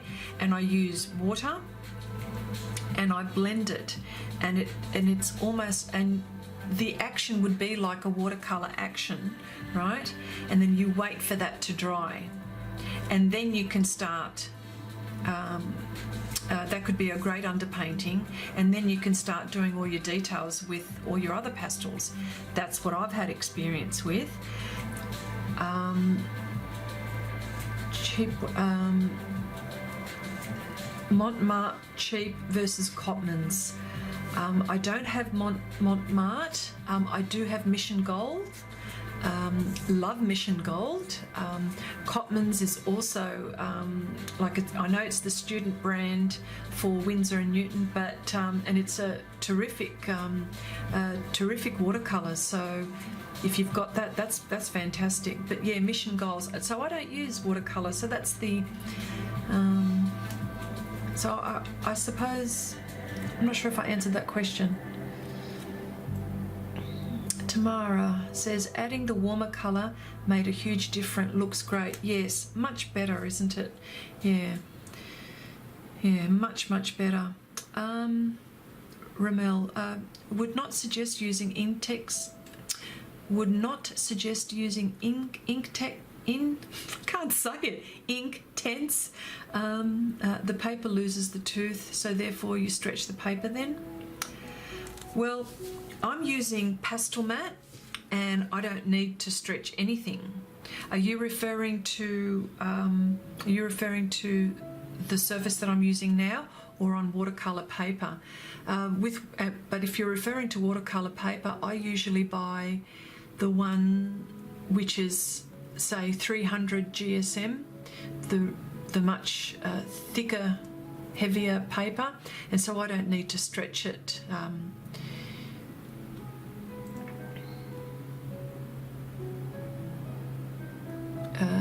Yeah, so would not suggest using Inktex. The paper loses the tooth, so therefore you stretch the paper then. Yeah, I've been very lucky. I've tried to stretch watercolor paper because, you know, of all the tutorials that you see on YouTube and people, and where they stretch their, and there are some people that swear by stretching their paper, but I haven't done that because like I said, I use the thicker paper, or the heavier paper, sorry.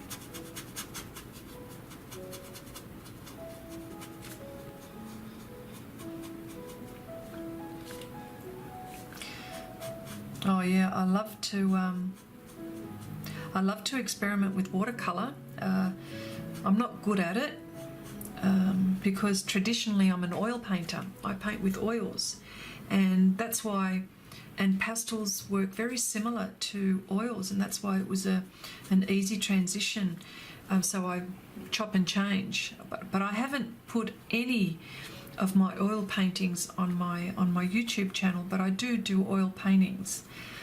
So having said that, I actually have put some watercolor actually up on my website, because I was just mucking about on my sketchbook, and I thought, oh, let me try.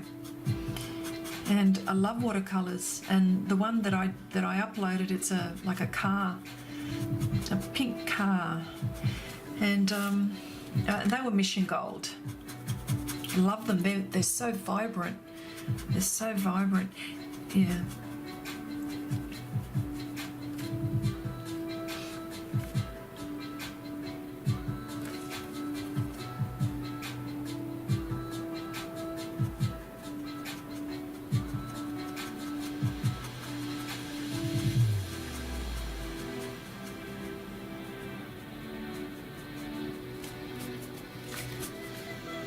And here I'm just suggesting the cheekbones very, very lightly here. Is that music too loud for you guys?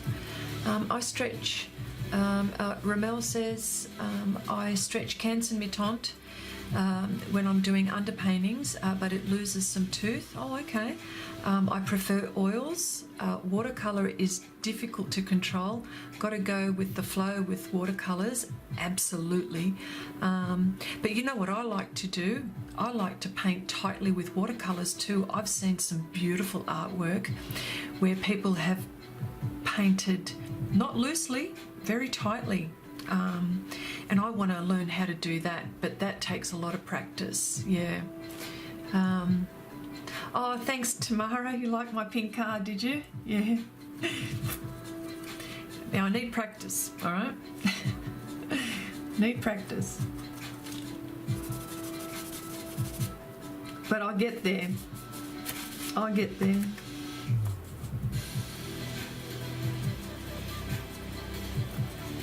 See how I just, I applied that pan pastel there on her cheekbone, and then I just blended it very lightly, and that's my makeup brush. It's all right, eh?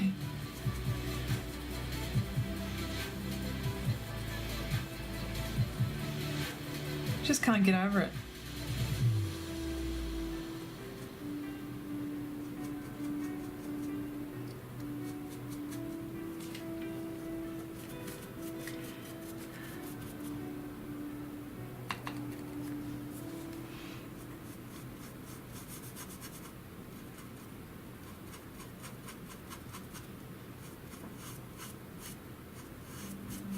Okay, so what I'm trying to do here is just define some cheekbones very slowly, and I'm looking at my reference photo constantly now because I've got to start getting this right.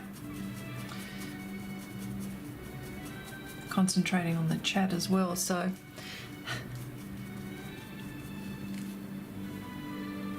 see, as like Ramel, you were also saying, you know, like you can't get the darks dark enough, and that's what I'm finding here. So I will probably, with the pupils of the eyes here, I'll probably end up using a black pastel pencil here.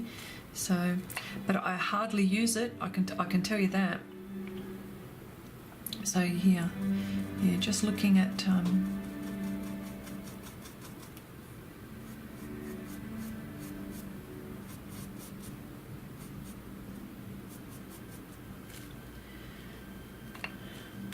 Nose.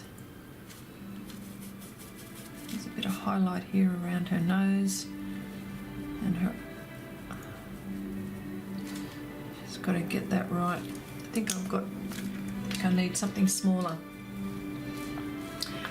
Ramel says, do you varnish afterwards or apply any fixatives? You might want to consider trying the clay shapers. Yes. With these pastels and Pastelmat, I never ever use fixative.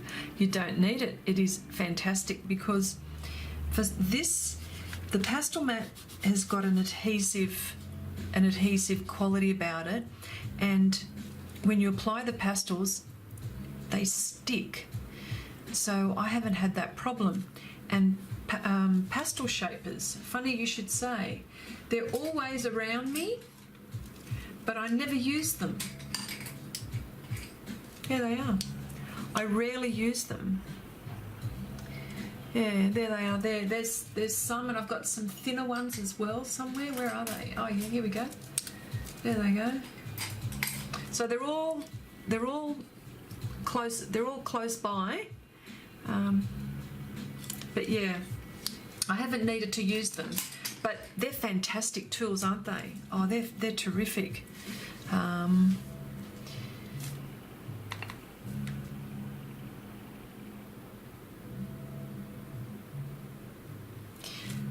It's all right, Ramel, I know what you're talking about.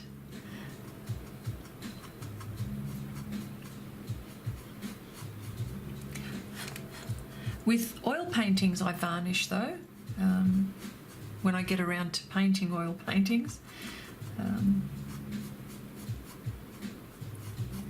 But I use a spray varnish, and that's Winsor and Newton have got spray varnishes. I don't trust myself with the brushes. Yeah.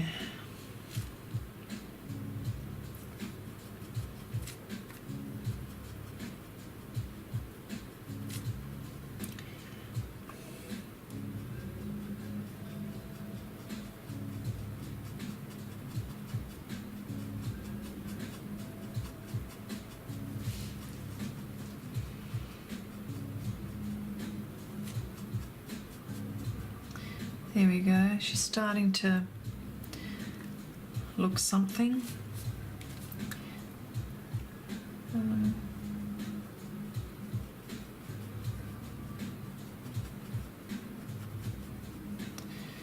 Here we go.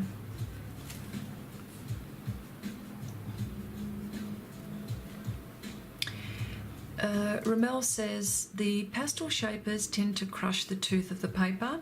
Yep. So I tend to use as a final pass if blending. What about the tinted charcoals? Do you find you get the colours to show? Have you tried? You know, I have got charcoals and I haven't tried them. And for those really dark bits, and it's a great idea. I might actually do that. Well, you see here, there's I haven't finished all of these. They're all about 95. I was saying before that these are about 90 to 95% finished. So I'll go around and I'll check and you know, make sure that my darks are dark enough and my lights are light enough, and you know, putting here Lady Air. You know, I want to put some strands of hair just blowing around her to give the idea of movement. And the same with Fire. They'll have, I'll fix her darker bits and stuff like that. So, yeah. Also, Ramel says, also, I try workable fixative in between layers. You know, with this paper, you don't need it at all, but obviously I've got some workable fixative as well. When it gets to the point where I think I've used now absolutely too much and I just need to get that last highlight in or something like that, but I rarely use it. But Ramel, have you used Pastelmat before?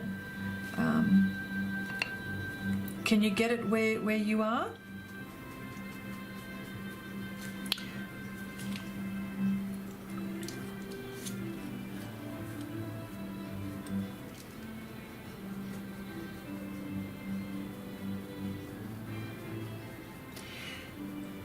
Because the art shop where I purchase my artwork, my art supplies, they tell me they send overseas as well. So I don't know anywhere in Australia where they sell Pastelmat boards. Probably in Europe, obviously they would, but here in Australia, this is the first time I've ever seen anything like this.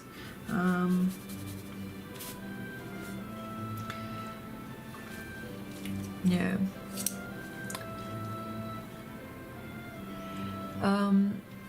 Well, if you like, I can put I can put in the description later on where I get my art supplies from, or this Pastelmat board, and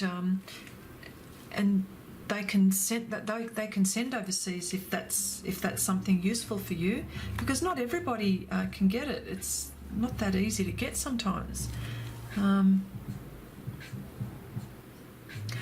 Yes, you too. Yeah, you can, and you can. Yeah, Ramel says, I make my own tooth surface with sanded and acrylic gesso or grounded pumice. Yes, I do too sometimes, but I haven't needed to do it with this. But yes, I've got some of that as well.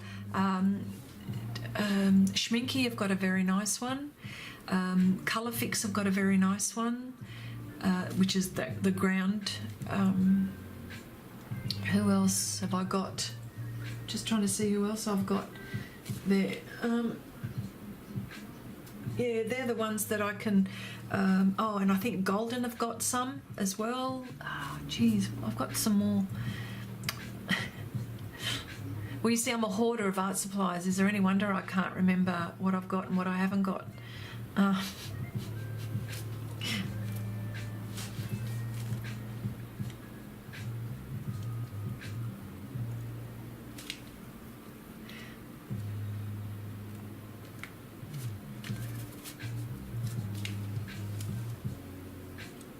have to put my glasses on now, make sure I get this right.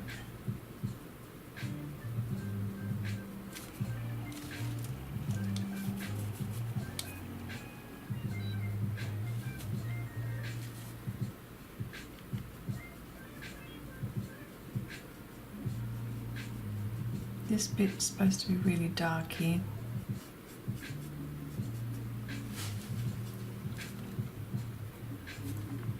I have to go easy with this now.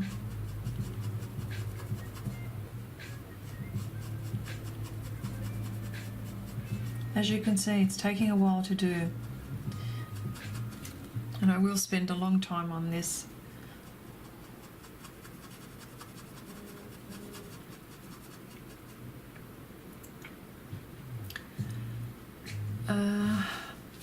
Ramel says, I don't want to make you hold your head. Sorry, have I done? Oh, hold my head. Oh, I don't understand. But no problems. I like you asking me questions, because then I can answer them, hopefully, if I can, that is.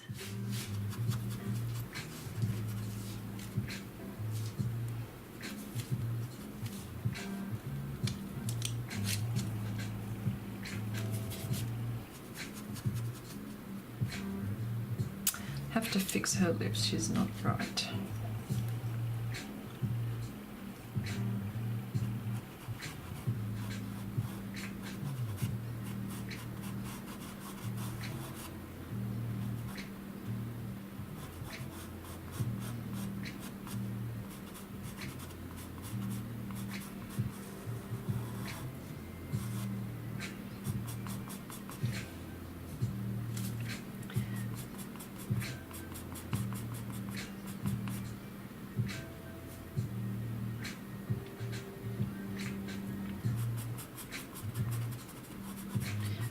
Yeah, so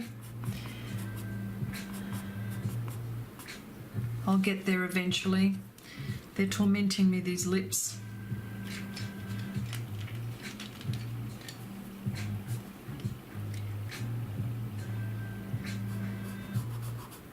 There's a bit of a gap here. She's got a gap.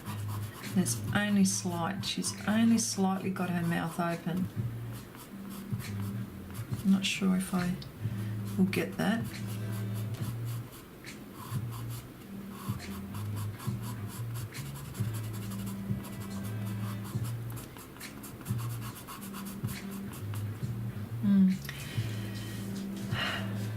Ramel says, by the way, love to visit Australia someday. The sunsets must be amazing, but the spiders and snakes are big.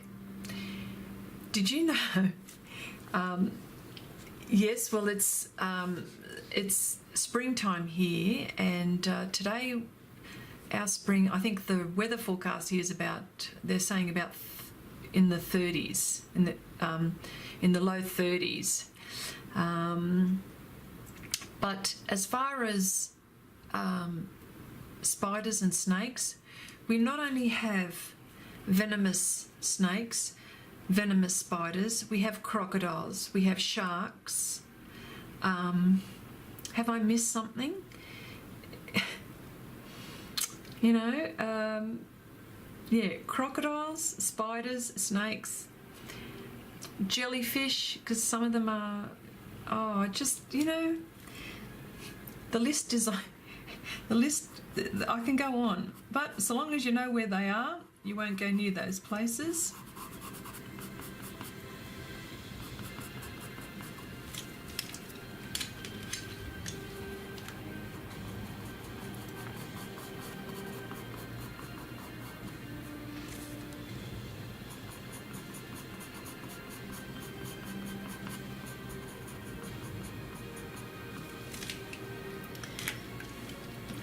what I'll do is I'll use my little brush here to blend.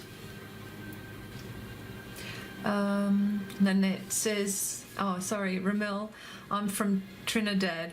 Well, then it would be warm all the time there, wouldn't it? Wouldn't that be lovely? Oh my goodness. Ramel says, we eat sharks, it's a favourite, they get a bad rap. Yeah, we eat sharks too here as well. Yeah. Nanette says, you don't have creepy crawlies in the West Indies.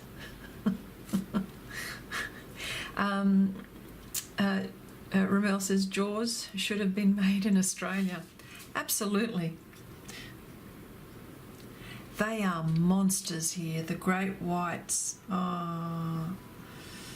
Sometimes, like the fishermen, they go out like for a nice day, you know, do some fishing. And this great big white just slowly glides underneath their boat. Ooh, no thank you.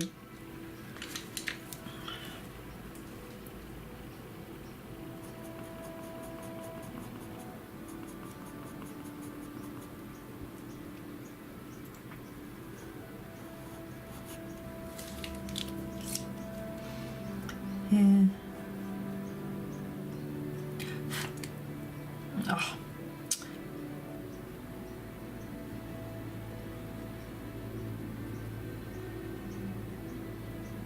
I'll just leave that alone for the time being. I will come back to the lips. The lips are not done, but they're getting there.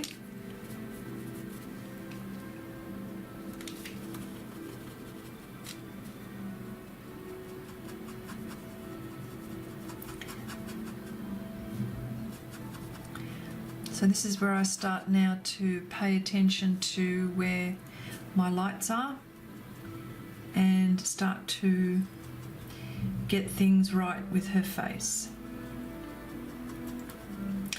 So far what I've been doing is just been putting colour down, and now I'm just going to make sure that all of these bits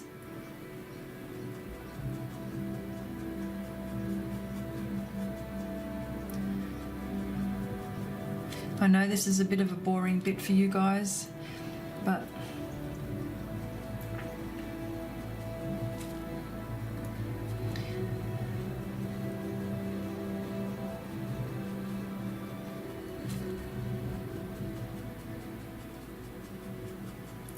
here I'm just making sure that I'm getting this right.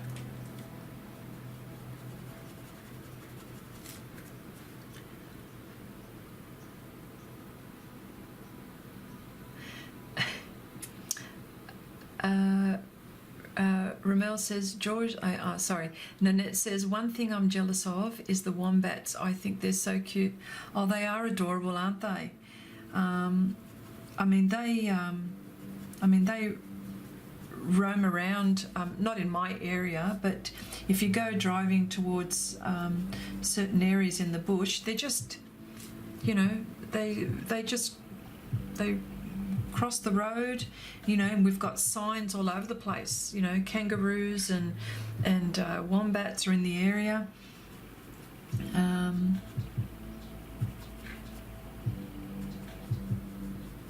Yeah, most definite.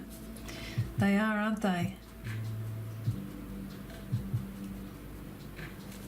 They don't get enough publicity, I think, the wombats.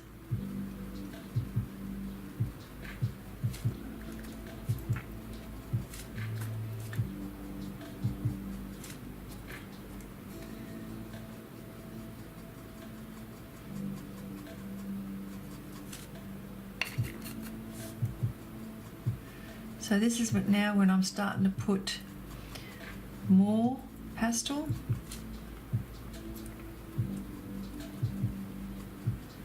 And getting all my whites in the right places and my lights in the right places and the darks, and it starts to come together. This is what I was saying before, you know, you work it and you keep on working, and then all of a sudden, boom, you're there.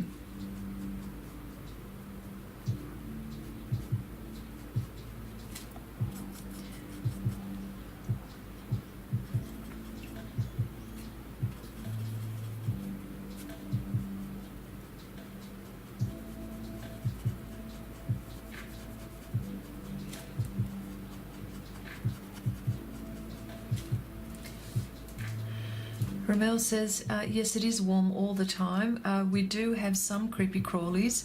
Diwali just finished here. They ate my corn.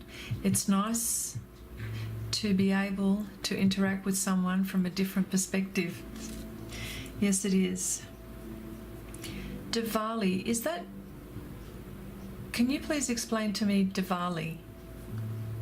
I think I know what it is, but I don't want to say the wrong thing. Is that a celebration? I'm not sure.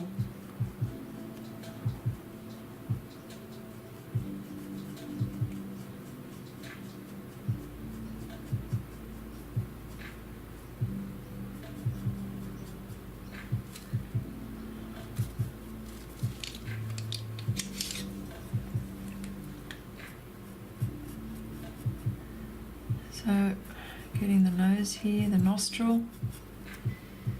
There's just that bit of highlight there. And that's all it is, a suggestion.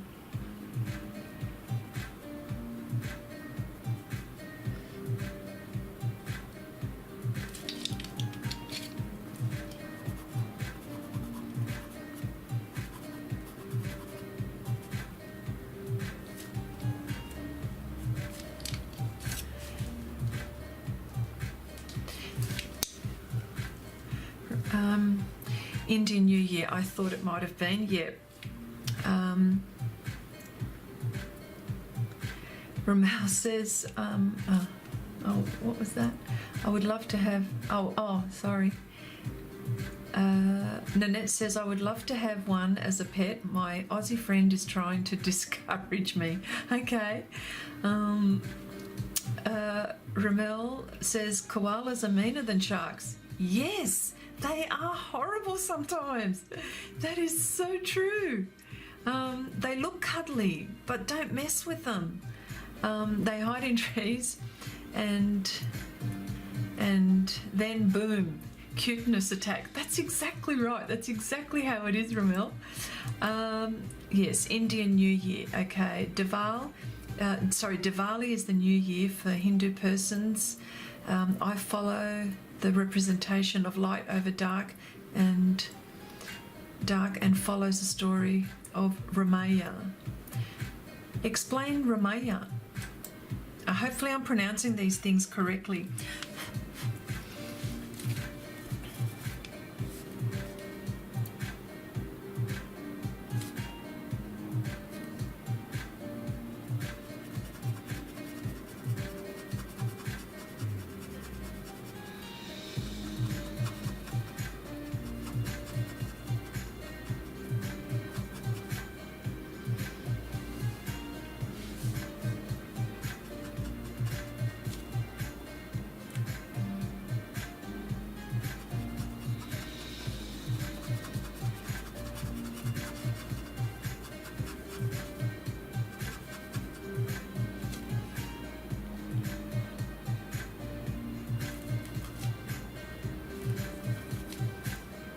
Just trying to fix this part of her face where it is dark, and I want to define the cheekbones on this side, but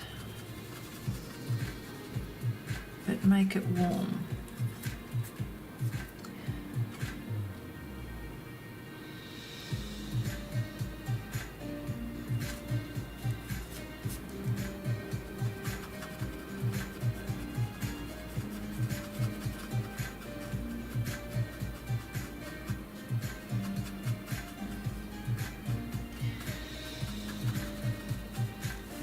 So it's getting there.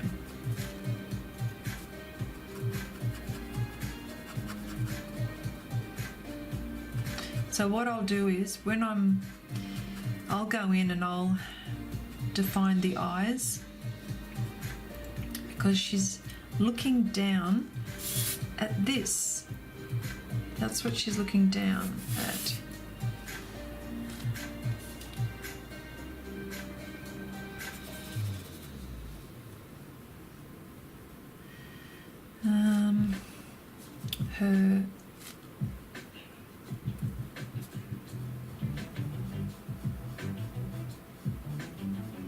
She's pouting too much. Make her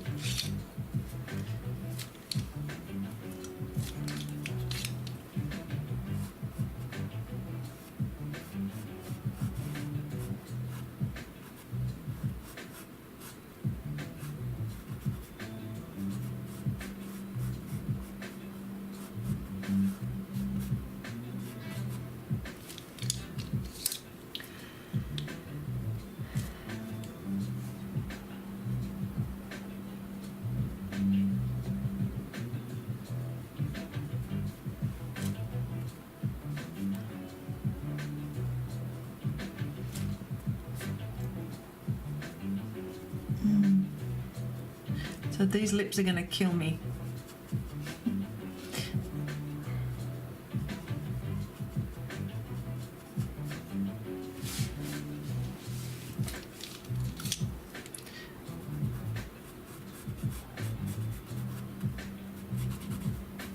I'm going to come back to them. Just let me fix this bit.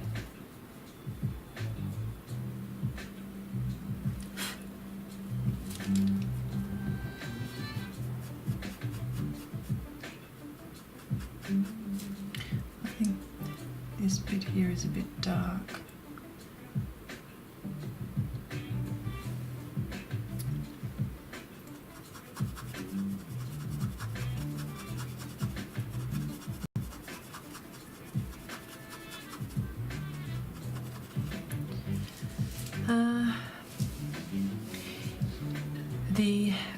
Ramel says the epic Ramayana dated variously from the 5th century BCE. It's basically a story about a guy stealing a girl and the guy's husband going to war over her. Basically the Eastern, the Trojan story, yeah. Okay, I understand.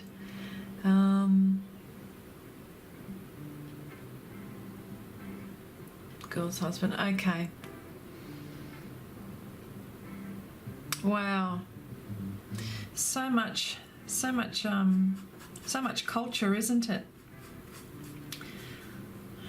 Wherever you look, there's so much, which is really nice.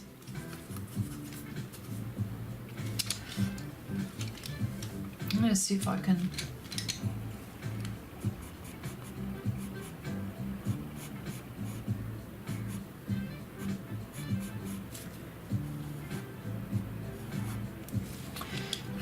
I need her eyes to sparkle. They're not sparkling yet.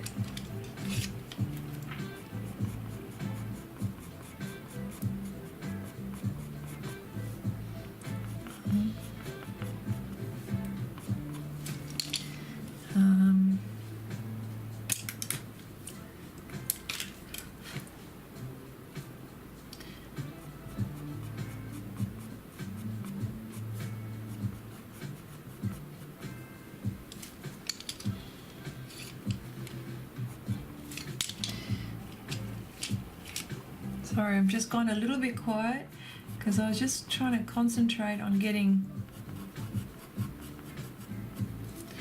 these eyes to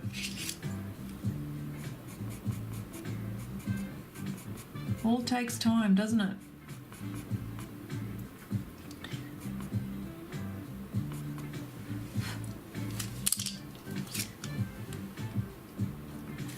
Oh, she's looking a bit cross-eyed here.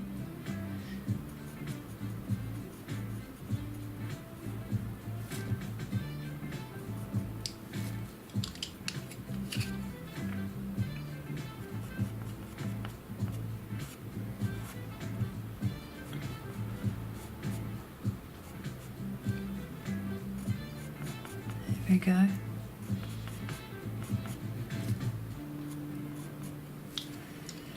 And we need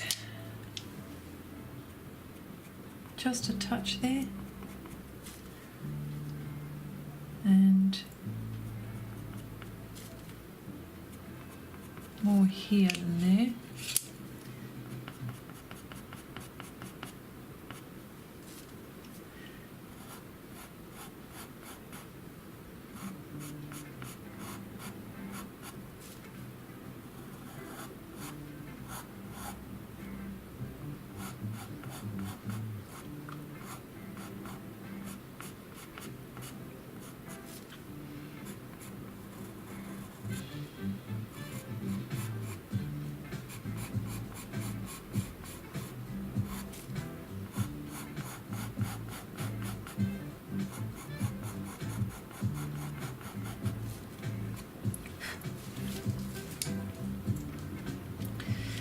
Yeah, so I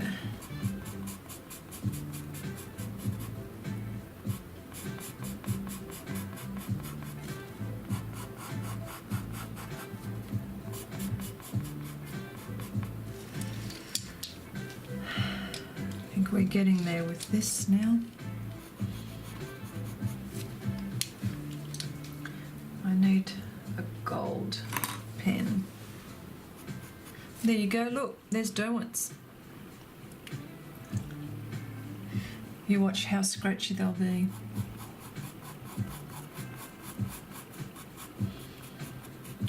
Oh, actually they're behaving themselves.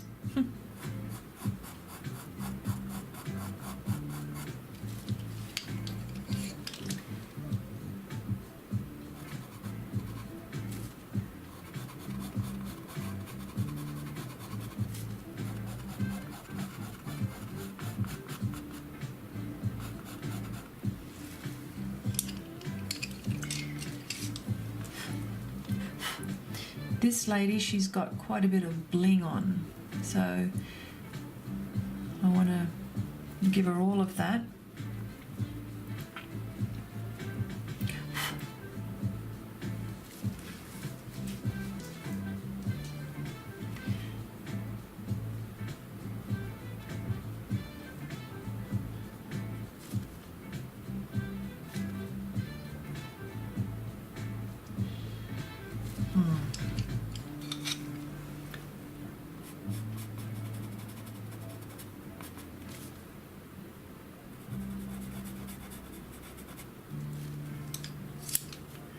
Yeah, sorry I haven't said anything.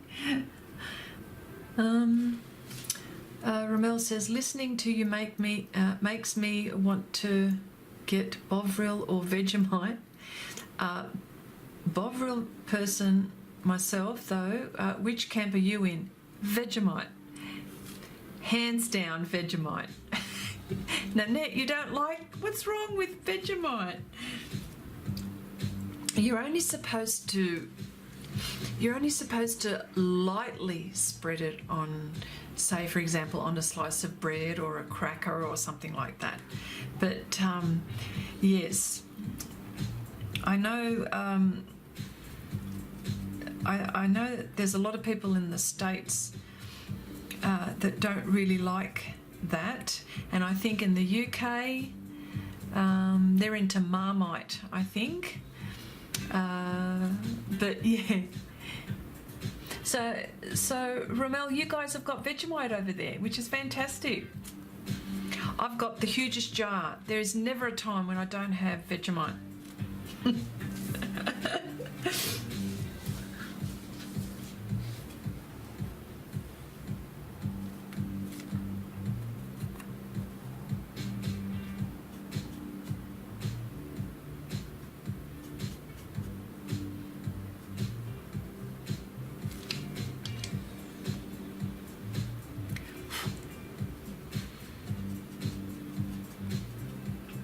Oh, how long have I been streaming for? Oh, I've been streaming for 2 hours.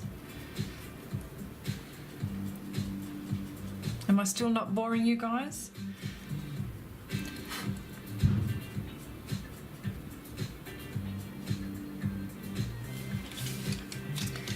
But it's sort of coming together slowly.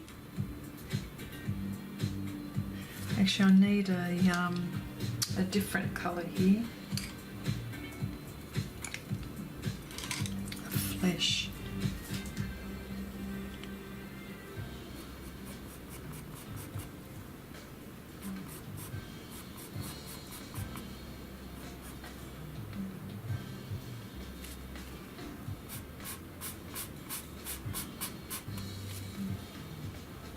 And this lips. I'm back here again.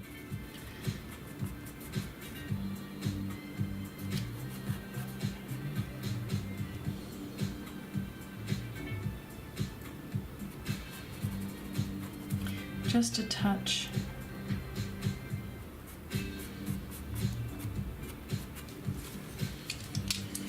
And now I'm just going to use my brush to just soften them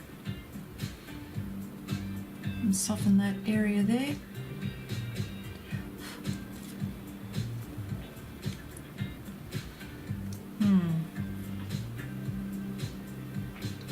think she needs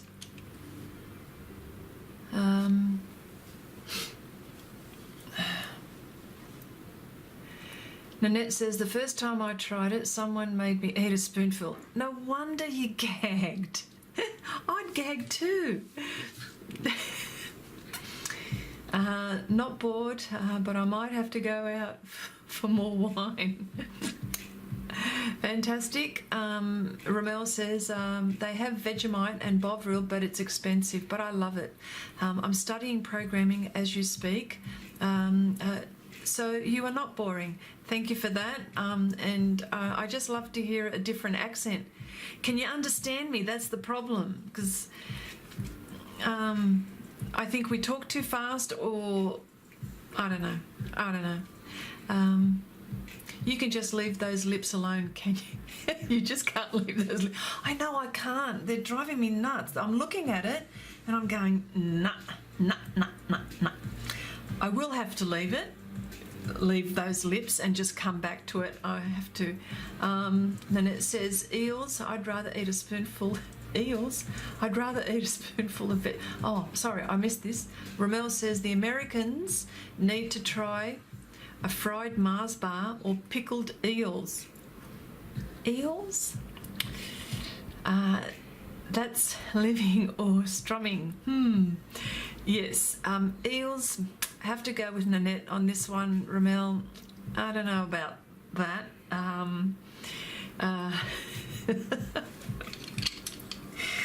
Yeah, I'm not sure about the eels.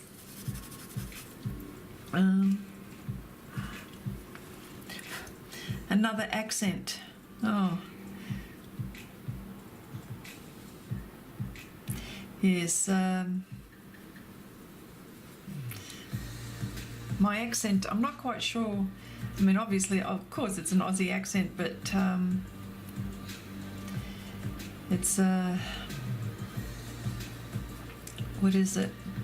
I just think sometimes people might find it hard to understand me.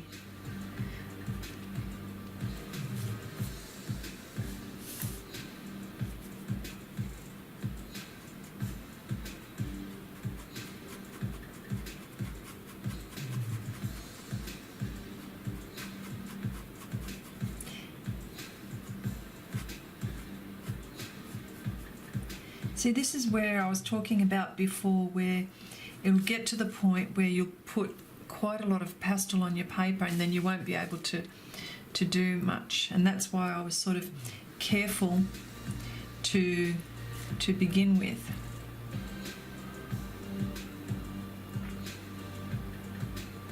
But because I'm so gentle with it, I can still put quite a bit on.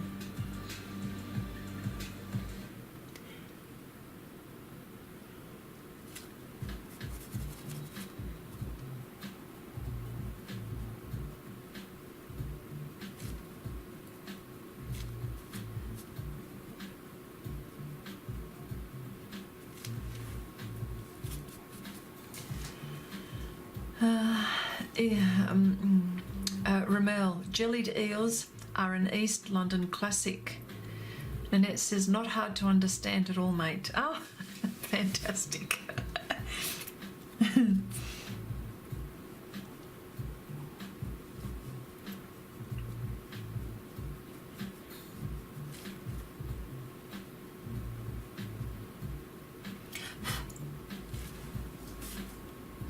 She's getting there, thank goodness. Coming along, you little beauty. This is when I start to get excited.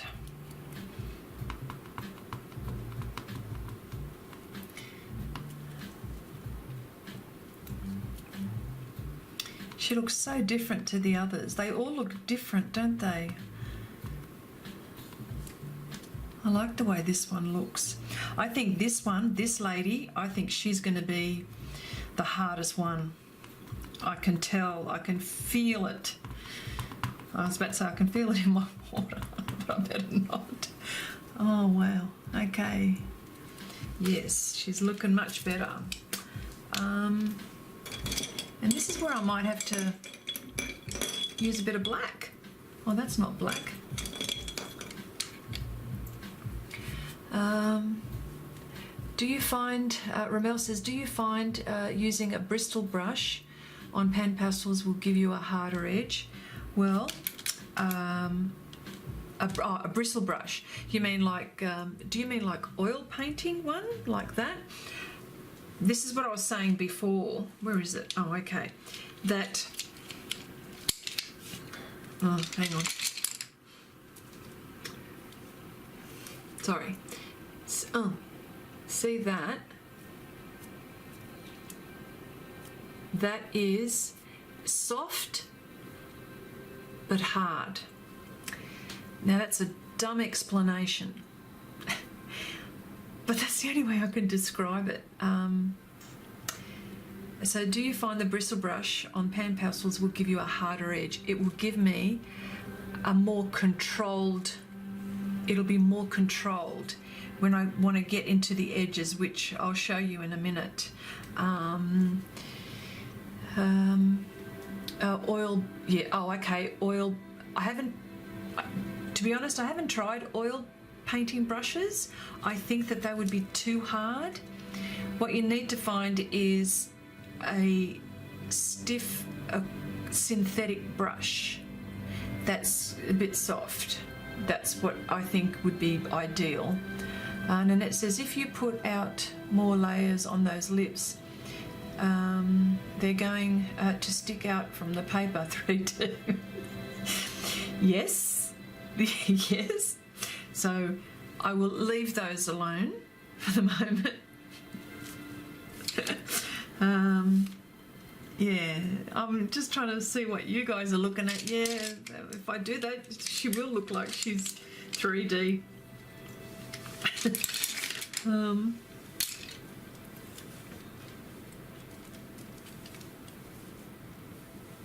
So here we go. This is the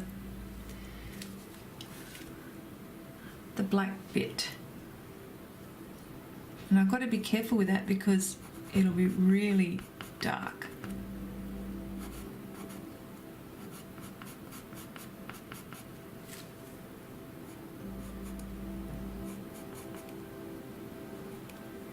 And it's got to be sharp too.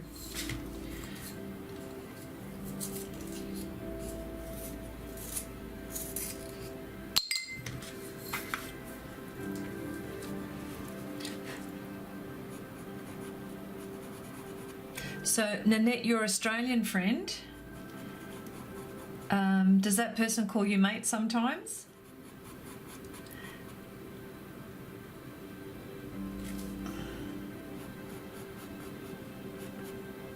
Because you did say you're not from Australia.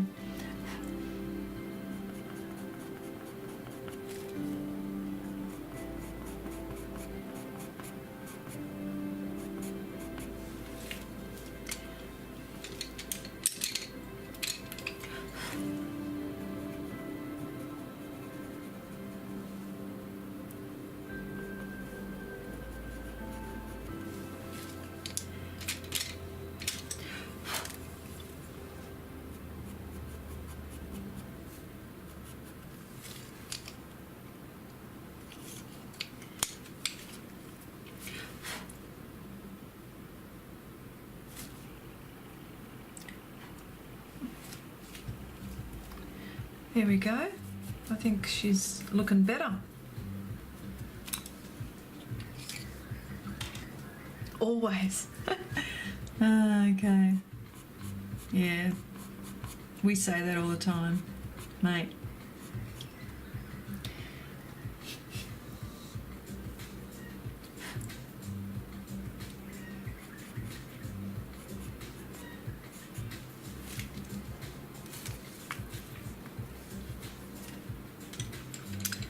I just mucked something up here.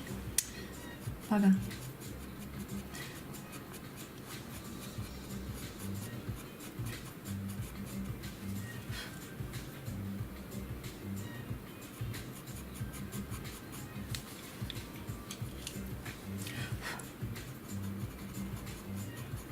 Oh, so Nanette, you'd get to hear a lot of Australianisms.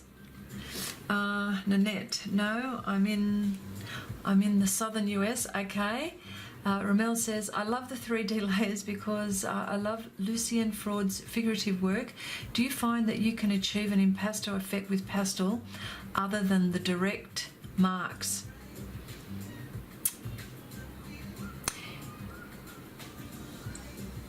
Well, the impasto effects, I guess, the only effect that I could think of is that if you're doing, like if you've got your soft pastel and they're big and they're broad, and they're not, what's the word, like you wouldn't smooth it out or blend it out. You can just, using value, I'm trying to think of a way you would be using value to make it look like an impasto effect, which is like what is it, the all that that impressionistic type style. That's like with wasn't it with Degas? He was into pastels as well as oils, but he's got a few famous pastel paintings which have that, you know, that impressionistic style. But I don't know how else to describe that. Ramel says trying to get impasto brush strokes marks with pan pastel, but I get too much smoothing. Have you been able to achieve? Yes, I archived something like that with broader strokes. Yeah, with pan pastels, it's a bit difficult to do that impasto style, although you can, if you're using, you know, your, for example, hang on. If you're using your Sofft Tools, or if you're using things like that, I suppose when you grab your pan, like when you with your pan pastel, you make all of these broad type and bold strokes. But with pan pastels, I think it'd be very hard to do an impasto unless you use mixed media. With mixed media, I think you probably can. Never really thought about it because it was something that I've never got into.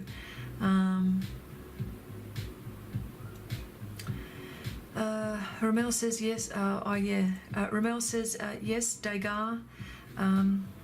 Yes, Degas did a lot of broad strokes. Yeah, there was one where, you know, I don't know the name of the painting, but I'm looking at it in my head, and it's with the ballerinas when he's when they're putting on their ballet shoes and things like that. Yeah.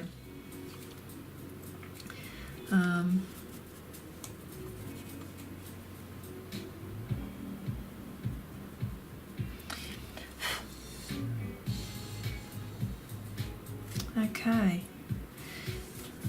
Looking better.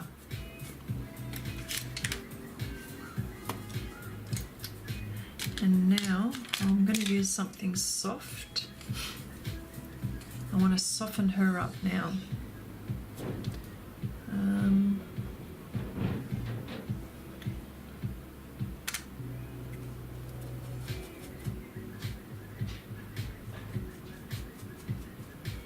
That's the good thing. See, with this brush, it's just such a can't stop talking about it.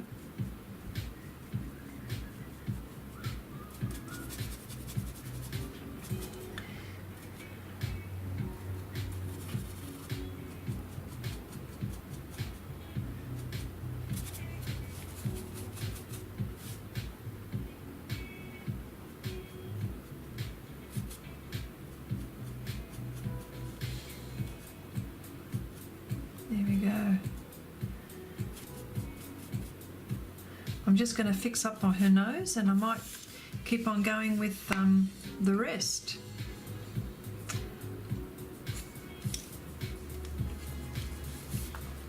Now because she's a bit of a hippie, this one, she's got something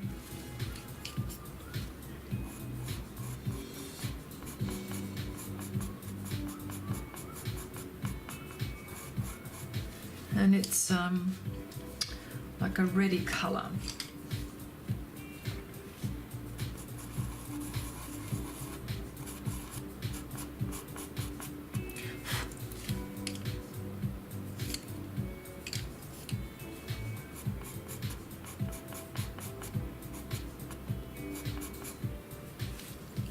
Here we go.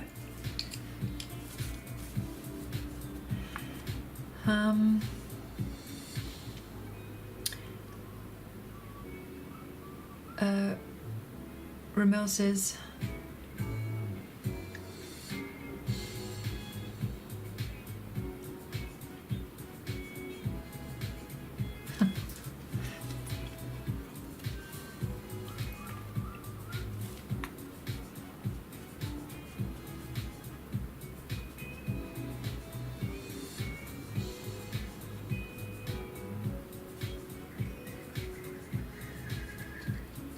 oh wow, I've been streaming for 3 hours now. I might have to, I'll just finish this nose. I might give you guys a break from listening to me. But I have enjoyed having you guys here. It makes it very enjoyable to have a conversation, and I haven't moved from my seat yet.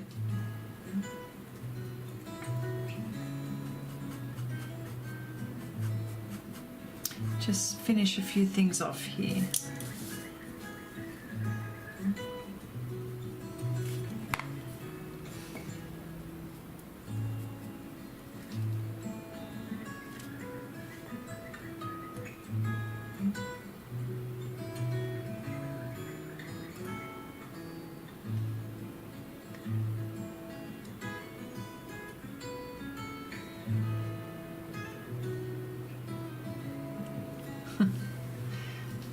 Yes, autocorrect.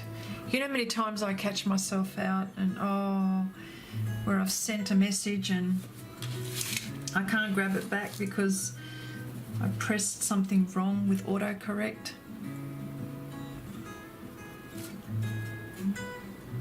Drives me nuts.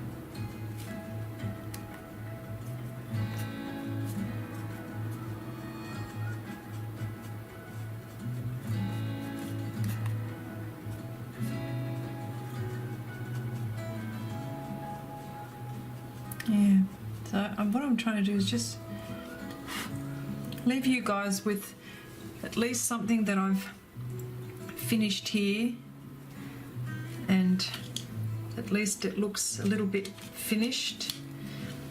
Of course I'll tweak those lips, Nanette. I will tweak those lips.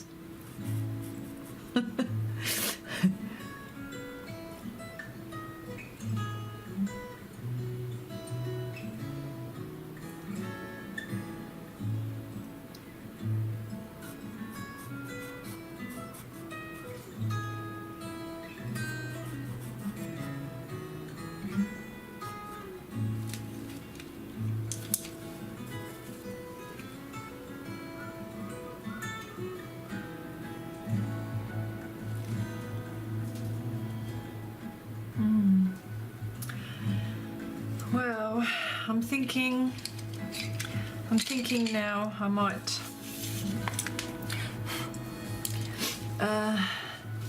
thinking that I might give you guys a break from me.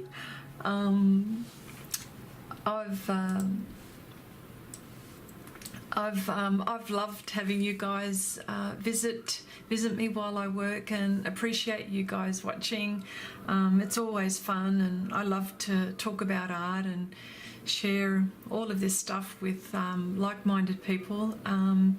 But then hopefully I'll probably go have some lunch. Maybe it's probably lunchtime here now, and then come back and see if I can work on trying to finish this and hopefully load it up or upload it up next weekend, God willing.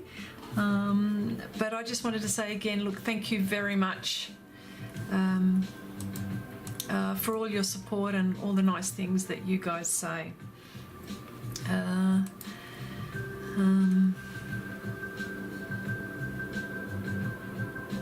So I'll just, at